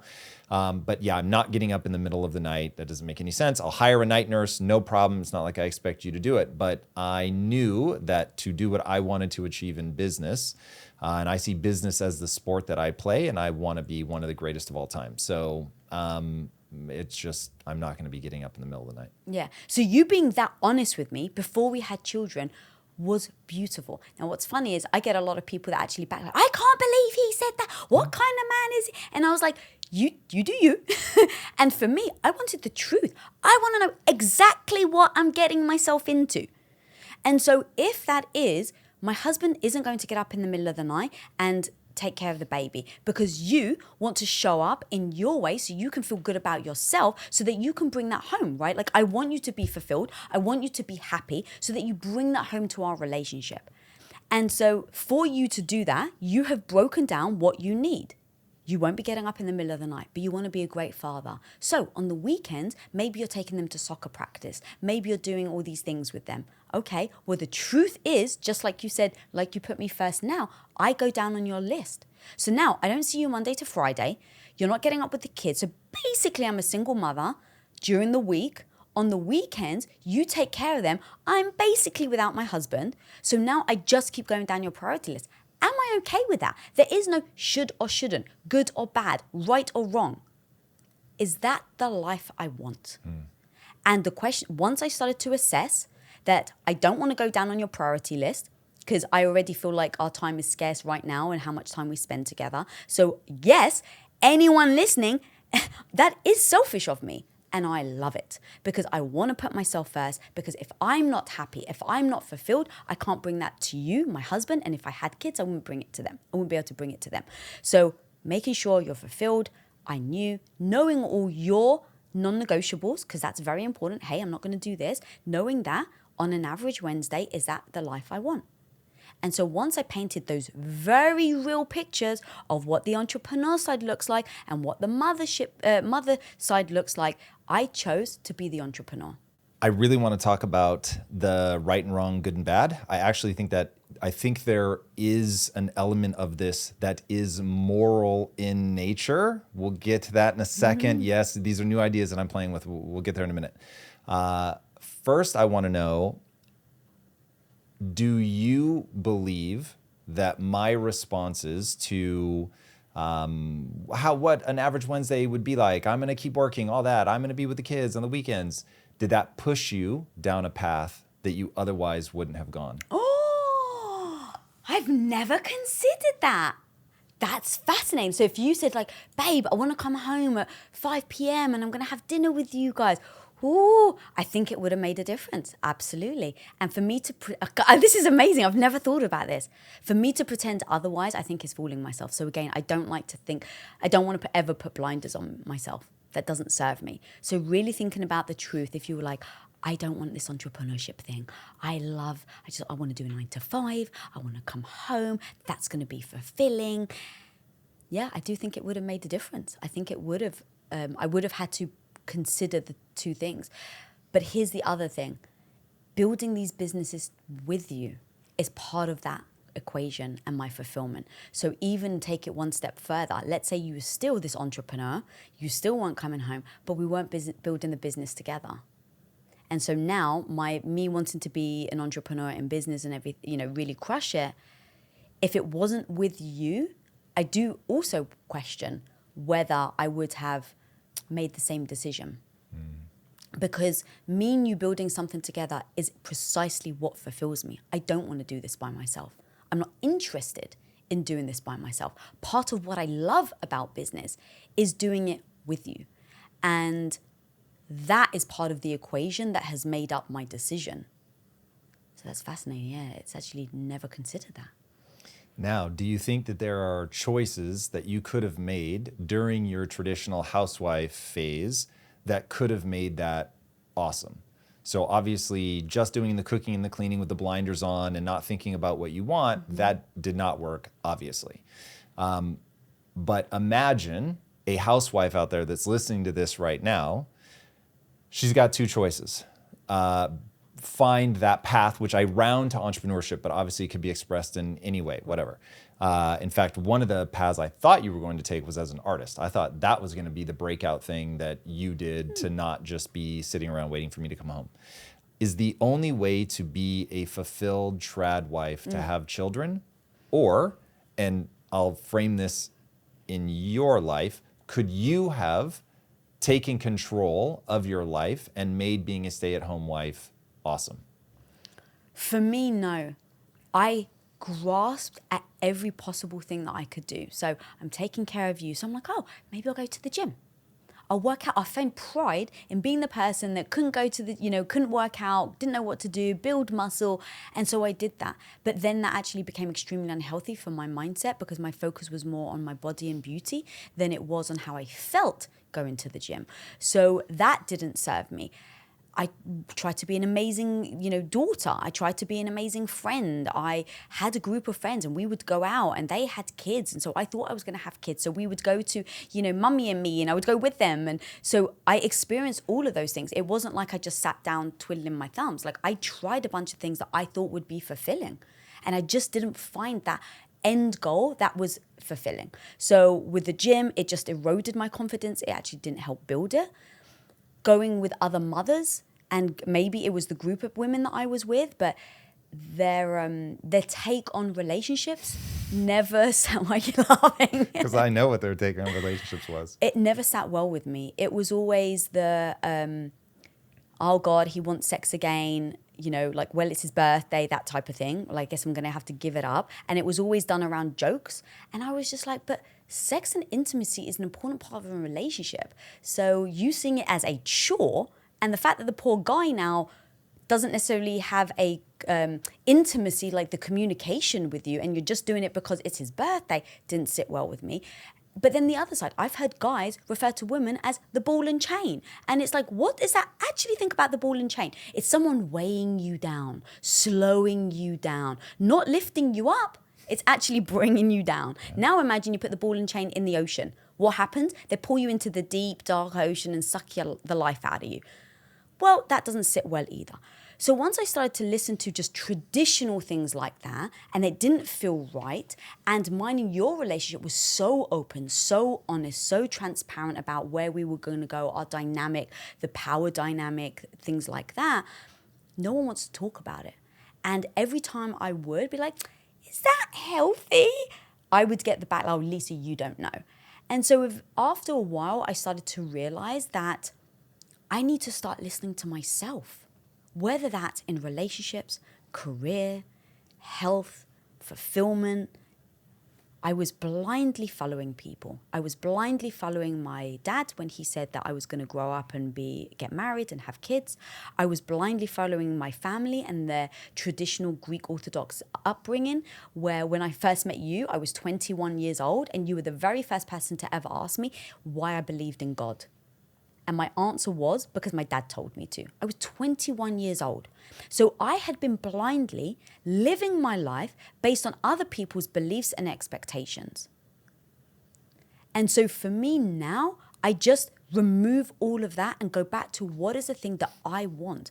Stop the noise. Even with you, it was so hard for me to detach myself from you and say, what do I want? Not what do we want together, or what makes you happy, so then by proxy it makes me happy. That was really hard for me, to just sit with myself and ask myself what I want. Here's what I think you're getting at, and then I want to get into the morality of this and why I think there's something, for anybody paying attention closely, there's something dancing at the edges of all this. That I think the reason that the family unit works so well is that it gives people shared purpose. And I think that part of the reason that religion focuses so much on the family is, in my estimation, all religion is, I do not believe in God, which I know will set some people off, but I don't believe in God. There's clearly something I don't understand, but I don't believe in God. And yet, religion is very helpful. The reason that I think religion is extraordinarily helpful is because it is the medium through which very powerful ideas on how to live a life well are able to carry across all IQs. It's the only medium I know that will go from low IQ to ultra high IQ, and people can be like, word, I know what to do to live my life the best. That's why I think religions have survived. So religions focus on the family, they focus on having kids because it gives shared purpose, which when you have shared purpose, you have unity. And when you think about what is the right atom to look at society in, and ultimately, I think it's the individual, but the individual has to be nested inside of ever increasingly large entities. And the first non-individualistic entity is the dyad of husband and wife, which traditionally very rapidly, because there was no birth control, and I don't think people understand how much birth control has, and I'll use this word because I think it's accurate in its connotations, has deranged relationships. Without that, very rapidly the dyad becomes a family, and that family unit becomes the first complete unit where all of your psychological needs are going to be met. You're going to have fulfillment because you have brought life into this world, and you now have a sense, because this is the one thing I know that I have to be really thoughtful about my frame of reference on, and that is legacy. What lives beyond me? So because I know there's an algorithm running in my brain that will want that. I don't have that strong impulse now, but I know as death becomes a very visible, eminent part of my life, that will really hit me. So I can see that coming, and I think it will be very meaningful to me to have an answer to that question. The having children takes care of that by default. So remember, the things that are going to be championed are the ones that nature has just gone, oh yeah, these are the things. So nature's really just trying to get you to pass your genes on to a kid that has kids. Then everything else is a proxy for that. And so religion becomes the proxy by which to convince you to come together in a unison, the proxy by which to convince you to have children, that it's your most sacred duty. But really what it's trying to do is make sure that your genes pass on into the future.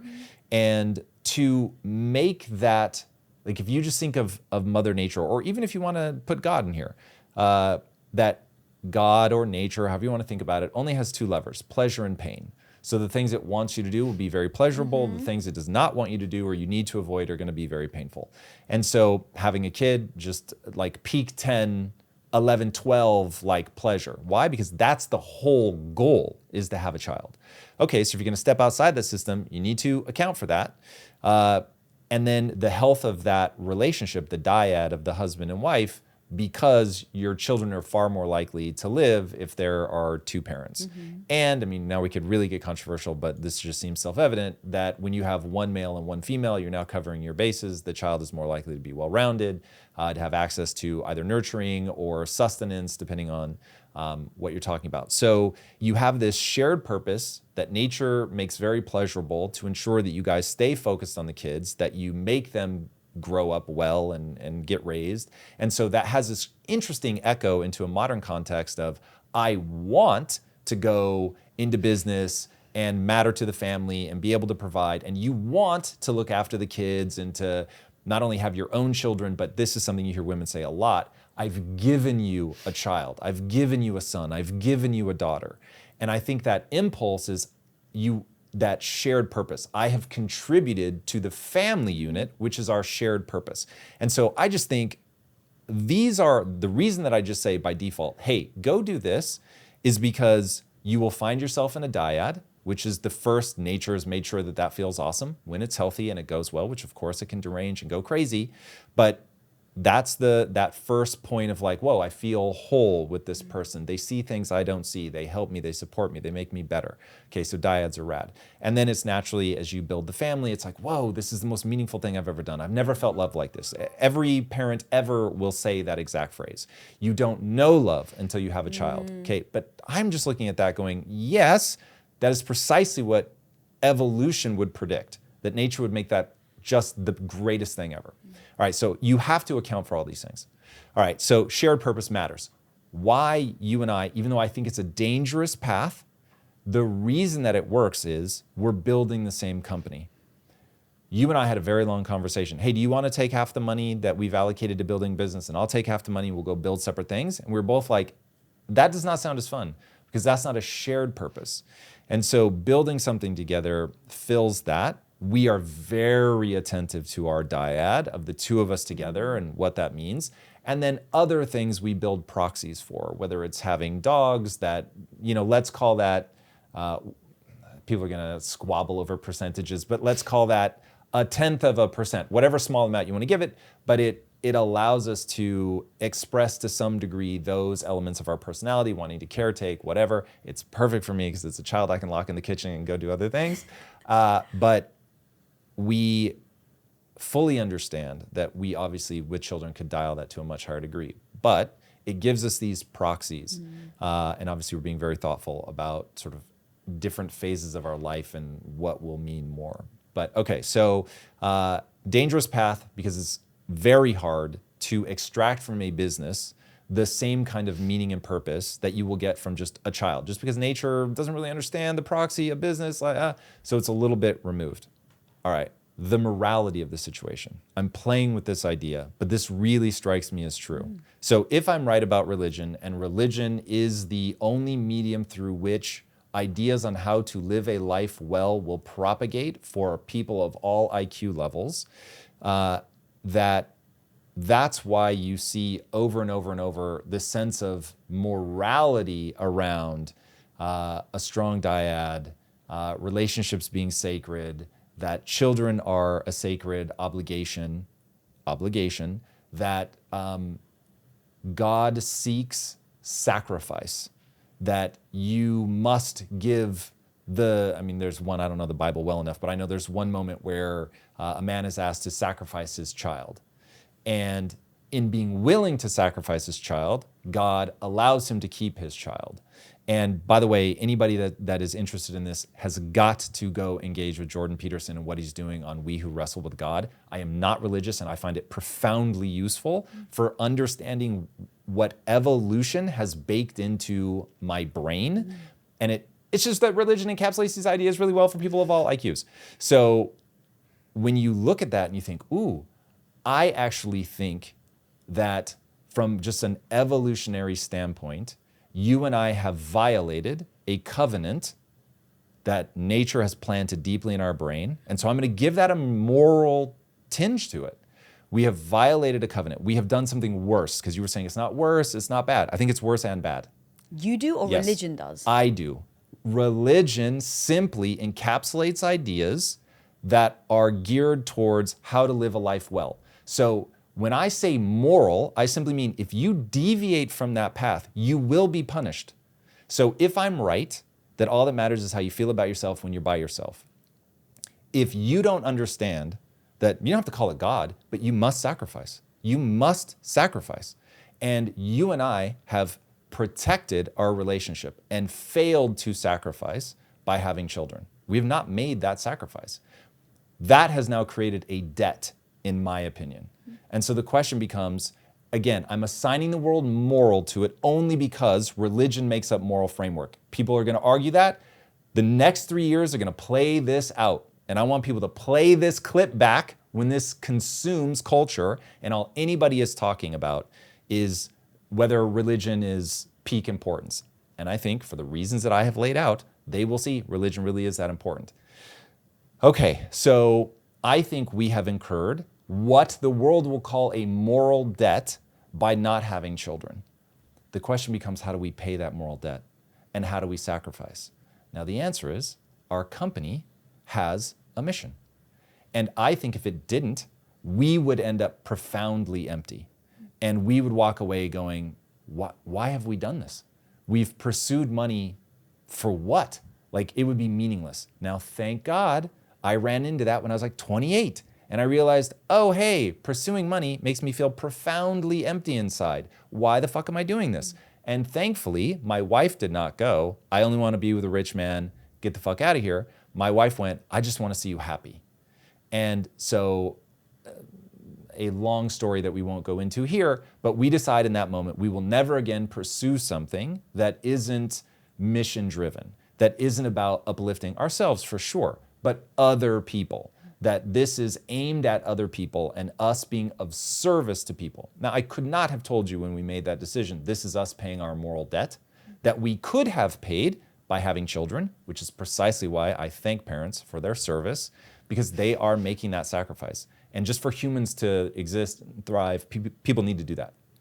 But I think that is our, again, I'm saying moral because of how good religion is at carrying these ideas through. And if people believe it is moral, they will act in the right way. So you and I maybe were able to come to that realization without needing the moniker of moral. But even now, for me, thinking of it as a moral obligation makes it way easier to attach to.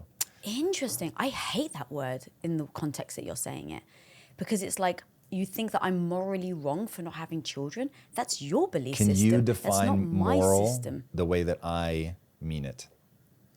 And then you can give us a substitute word. I just want to make clear, Belief? I'm laying a framework. Yeah, out. no, I agree. Not asking Yeah, anyone yeah. else to adopt it. I'm just saying it is a useful way for me to think through the problem. So moral to me, I guess, is like the belief system of something being right or wrong. Yes, that is what I mean. Yeah. Now that's why it drives me nuts. define right or wrong for me. What determines whether something is right or wrong? What someone ought to do versus what someone ought not to do. Yes. So that's why it drives me nuts. Because Nope, you don't get to squirm away. What's the definition? What makes something right or wrong? yeah, that's the thing. It's like if you ought to do this Mm-hmm.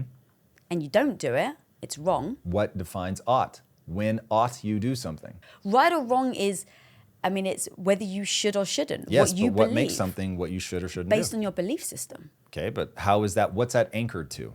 Answer your own question, because I don't know. The vast majority of humanity, if they were sitting in your seat right now, would do exactly what you're doing, or they would bluff.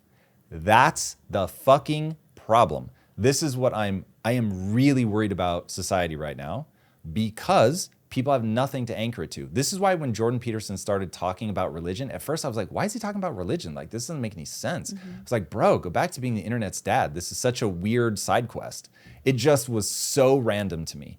And I was like, okay, wait, hold on. Life has taught me one immutable truth. If somebody is very smart and sincere, you better understand what it is that they believe before you reject it. There's actually a principle for this called Chesterton's fence.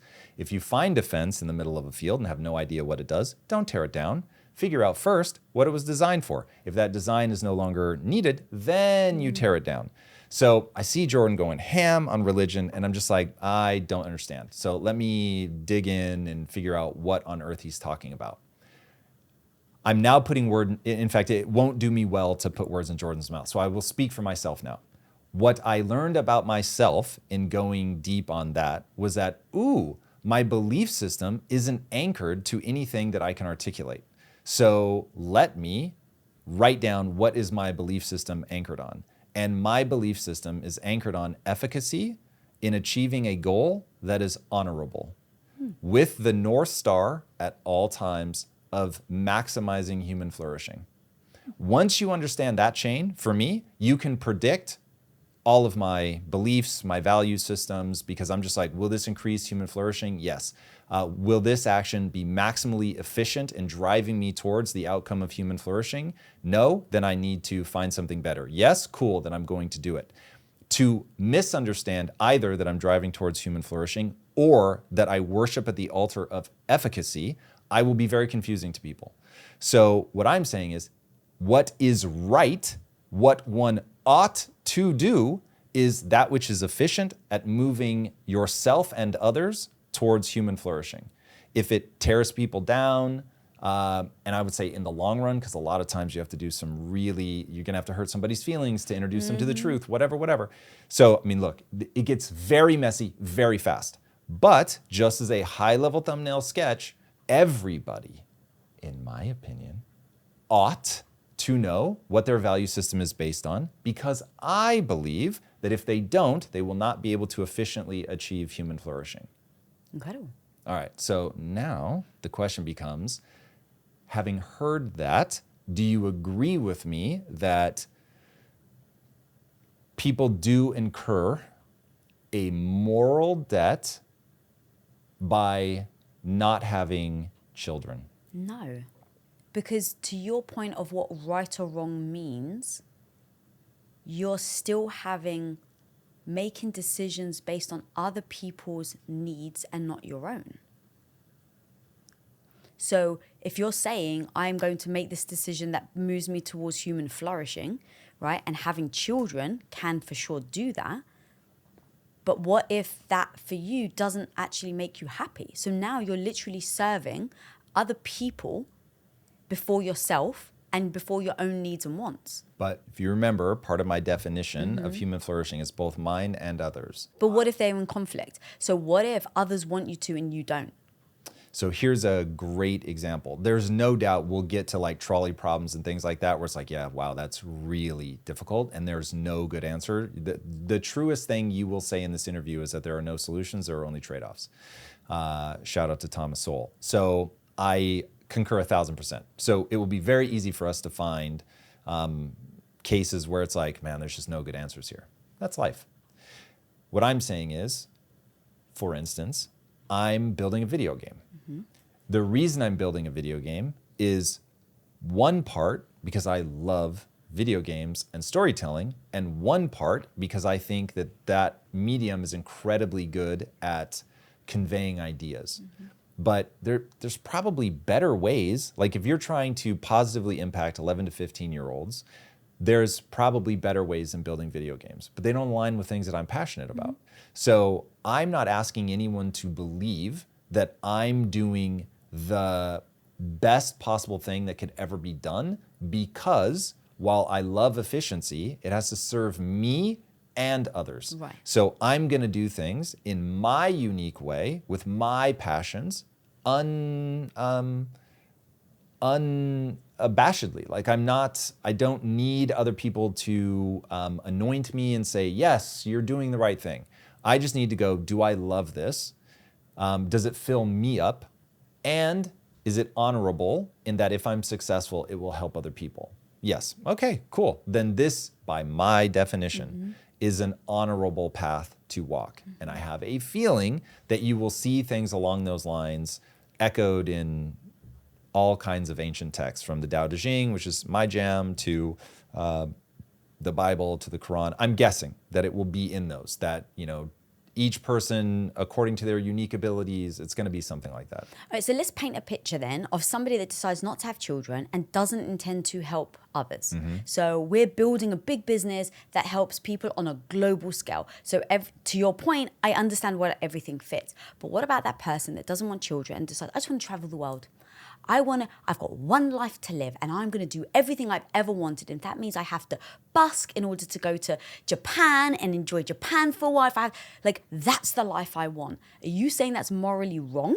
Because that's horrifying. Because my point is, what life do you want? Who gives a shit what other people say? And so if you're saying that's morally wrong, then there would be massive conflict. You're smiling. Are you saying that's morally wrong? You're teaching me in real time that I'm going to trip people up by using the word moral. Yeah. So even though I think it's extremely powerful to think like that, and I am not in any way, shape, or form backing off of how I read that and how powerful that is for me, I'm going to set that on the shelf, because you, who know me better than any human on planet Earth, is not able to hear what I'm saying when I use that word. So I'm going to set that aside. Because my base assumption around the word moral is slightly different. Yes. So setting that aside, what I'm actually trying to convey is if you do that, you will feel a profound sense of dis-ease. And the reason that I tell people the only thing that matters is how you feel about yourself when you're by yourself is because the way you feel about yourself when you're by yourself is based on your frame of reference, a bunch of chosen beliefs and values, combined with the evolutionary algorithms that have been implanted in your brain over, 1 billion years of evolving into the creature that we are today. And so if you try to layer on beliefs and values that don't align with evolution, you will suffer.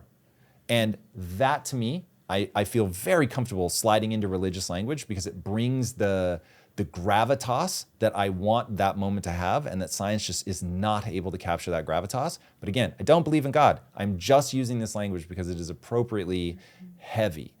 It's in that moment, you will incur the wrath of God, and you will feel terrible. And it will be the quote unquote life of sin that everyone warned you about. And the way that you know that it's misaligned from an evolutionary standpoint is you won't feel good. And so what happens to that person is it'll be fun for a while. And as long as it's fun, go do it. I love that. It's beautiful. And that's a vacation. But there's a phrase, a pleasure shared is a pleasure doubled. So you're nodding for people just watching.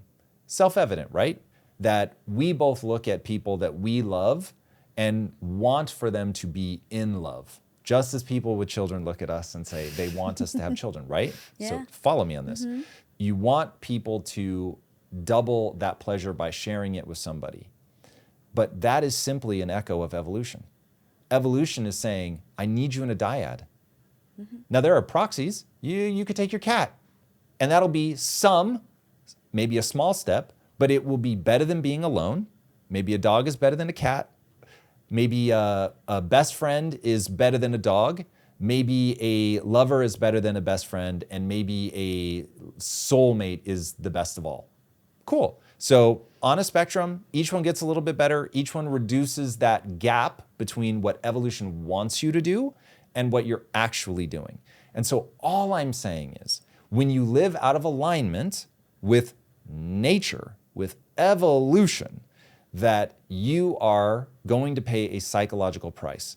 And when you realign, then it will feel better. So evolution wants you in a dyad so that you can have kids.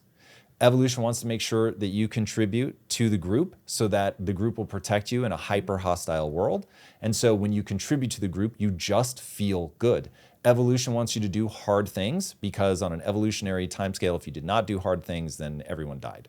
So you doing hard things needed to feel good. So all I'm saying is religion, all of this stuff, my talk about evolution and what it wants, they're all just proxies for your brain works in a certain way. And when you live out of alignment with that, you will feel terrible.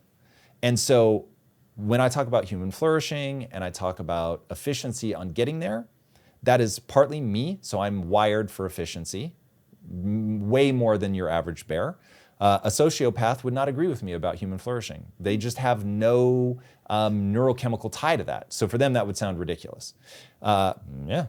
Isn't evolution fascinating that we have sociopaths? But nonetheless, like with my wiring, that just all feels self-evidently true because those are the things that if I am out of alignment with, I don't feel good. So if I were running around, just going on vacation and all of that, and again, I've set morality on the shelf because thank you for showing me how people just will not be able to hear a word I say beyond that. So I don't even need to say right or wrong. I just need to say you will suffer. I agree with that. And I think nature has made sure that if you're just running around by yourself, traveling, blah, blah, blah, there's so many studies now that show what loneliness and being alone can do to you. And I mean, COVID was the perfect example of how many people started to get majorly depressed that then impacted their health, that then really impacted their longevity.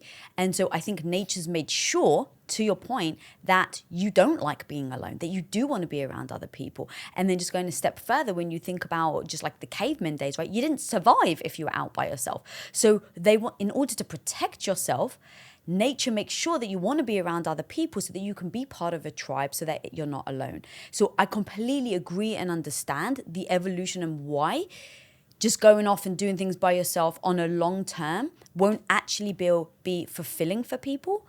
And so that if it's not fulfilling, then what was the word that you used? You didn't use fulfillment. You said problematic for people. They'll suffer. Suffer, thank you. So I understand why evolution makes sure that you will suffer if you're alone too long by yourself, which is exactly why they put people in prison, right, in solitary confinement as a form of punishment, because they know being by yourself is one of the biggest tortures. Now, of course, not to go like they don't get the sun and nutritious food and all of that stuff, but that is absolutely a part of it. So I understand and agree that if you don't attach yourself to something bigger than yourself, bigger than just you, so a tribe or another person, that there will be some suffering. But I don't think that that should be why you make decisions, or the idea of I'm not helping the world, so I'm going to have children, I think is a dangerous game to play, because now you're having kids and you don't actually want them. And you want to talk about other ways to be completely unfulfilled, suffer, is to make decisions that actually don't align, going back to your word alignment, that don't align with the life that you want. So what do those people do? If they don't have kids and they don't have a life that is in alignment, Yeah. change your life. Towards what? towards what brings you fulfillment. And so this is where people, they just go with the flow, or they go with the crowd. Be still. Actually go inside yourself and say, what is going to bring me that fulfillment? So for me and you, it was impacting people. In fact, you used the word legacy earlier. That was one of the things I asked myself when I was deciding to have children. It was like my dad kept saying, oh, your legacy, who are you going to leave your money to? Like, what are you going to do about your legacy? And I just paused and was like, what does legacy mean to me? The word legacy. Because everyone keeps saying it, but do I agree with how people perceive that word? And so for me, it's leaving a mark that when you're no longer here, people will remember you. What is Steve Jobs? You put a dent in the universe. So that to me is what a legacy is. Okay, cool. Can I do that with children only? If I birth my own children? Or can I actually build a legacy outside of me just giving birth? And the truth is that, we can actually leave our legacy with impact theory and help multiple people, help people around the world. So I was like, okay, your interpretation of legacy is having children, is passing your own personal genetics on. But that isn't how I interpret legacy, and that fits with me, my lifestyle, and what will be fulfilling for me. So we've gone to global. Now the other person, anyone listening, needs to say, what is that for them? What is going to bring that fulfillment? Because too many people, I think, try to do what other people say, serve other people. And so they do it, and it doesn't actually bring them fulfillment. And now you're just stuck in the same bloody cycle where you're not actually fulfilled because you're following other people's opinions and other people, what they think you should or ought to do. And so be still and then be curious. Like, people aren't curious enough and ask themselves, what would life look like if I did this? What would life look like if I did this? You come with a set of beliefs that don't allow you to even be curious, because you're like, well, I can't do that. Like, I remember once you said to me, it was something about, you wanted me to come back to America. It was when we were first dating. And I was like, I can't do that. And you're like, why not? And I was like, because my dad won't let me. It didn't dawn on me that I actually could make the choice. I just said, I can't do it. So anyone right now, how many can'ts do they have in their life? As we're talking, I can't not have children. I've got to have children. Do you? So just ask yourself, what are the can'ts that you're saying to yourself? What is the belief system wrapped around those can'ts, so that you can actually identify if that actually comes from you, or if that comes from a parent, a grandparent, like they're talking about, like generational trauma. Now that's like really becoming a thing where it's like your great grandparents, the trauma they've gone through can actually be passed down to you. All right, well, what generational trauma do I have that I don't even realize? I'm curious to ask all these questions so I can understand myself more. And the more I can understand myself, the more I can make decisions that align, going back to your alignment thing, that align with me. Not align with you, not align with my dad, but align with me. But that all starts with going inside and being curious. I love that. Where can people find you? Where can they read your extraordinary book? And what will they learn in the new chapter that you've written about relationships? Thank you, baby, for having me on. I think it was really, just so fun sitting here with you. You know this part will get cut out, right? So you can say as much as you want. Fuck you guys.